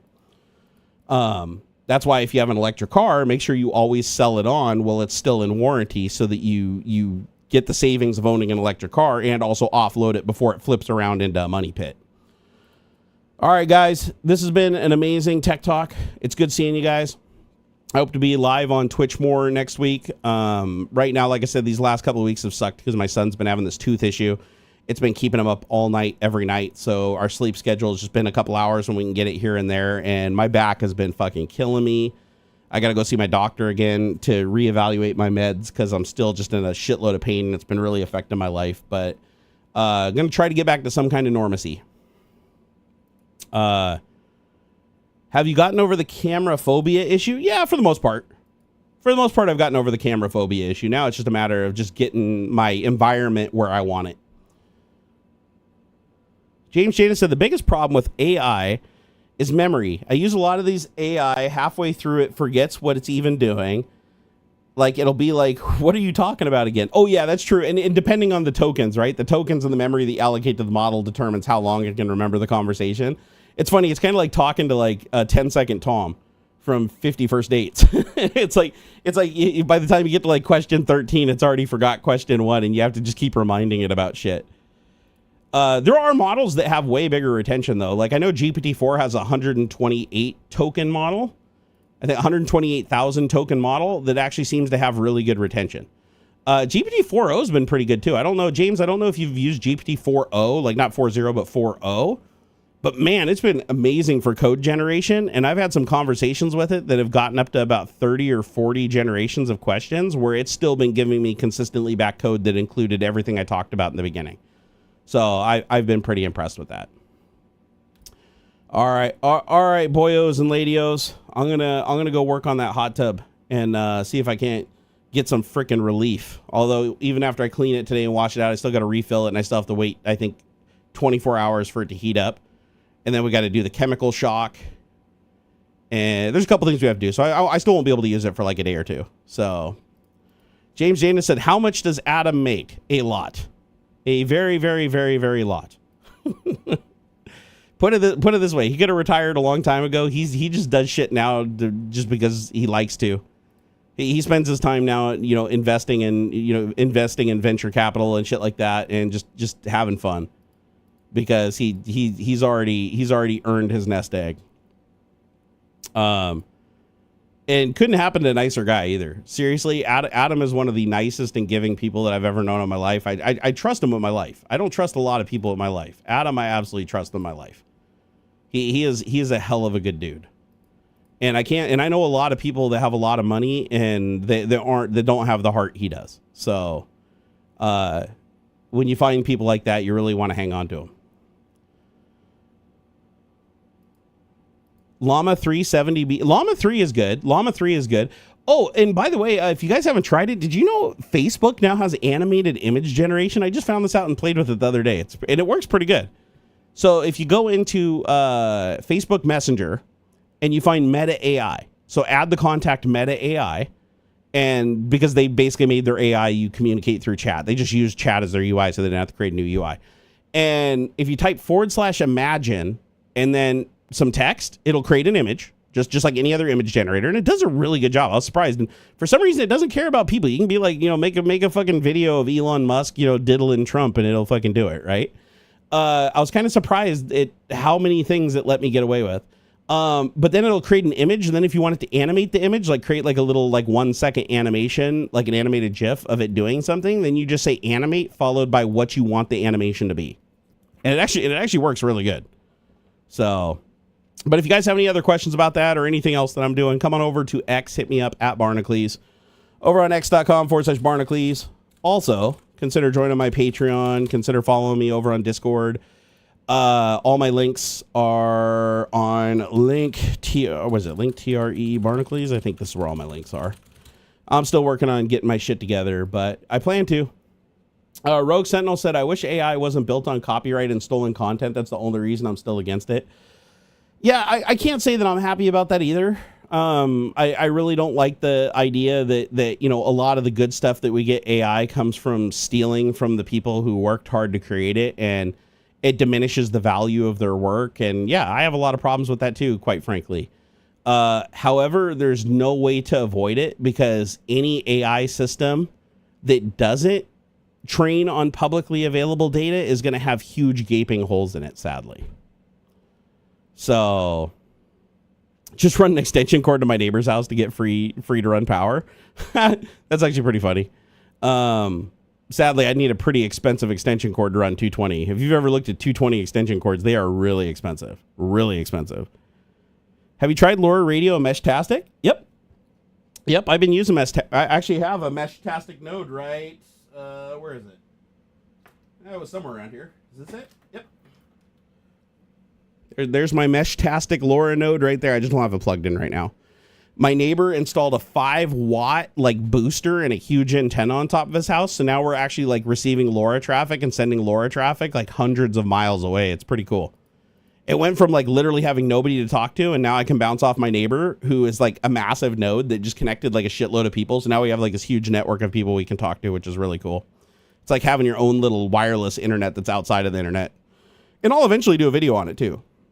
I'd love to do a video on YouTube, like showing people how you can basically recreate like a version of the internet that's completely wireless, completely open source, that everybody can just get in on and use without any kind of license. Really slow data transmission rates. You're not going to be sending like files and pictures and shit with it, but like as a means of people like communicating and sending commands and JSON packets to command devices and stuff over great distances. LoRa is awesome, right? Super long range and low power. It's the name of the game. All right, peace out, guys. I will catch you on Monday over on Twitch. So make sure you follow me, Twitch TV/Barnacules, and hit me up on X. I'm always over there. I have a social media addiction that I'm dealing with right now, so you might as well feed into it. Tag me at Barnacules, and I'll hit you back. All right, peace out, guys. Later. Till next time.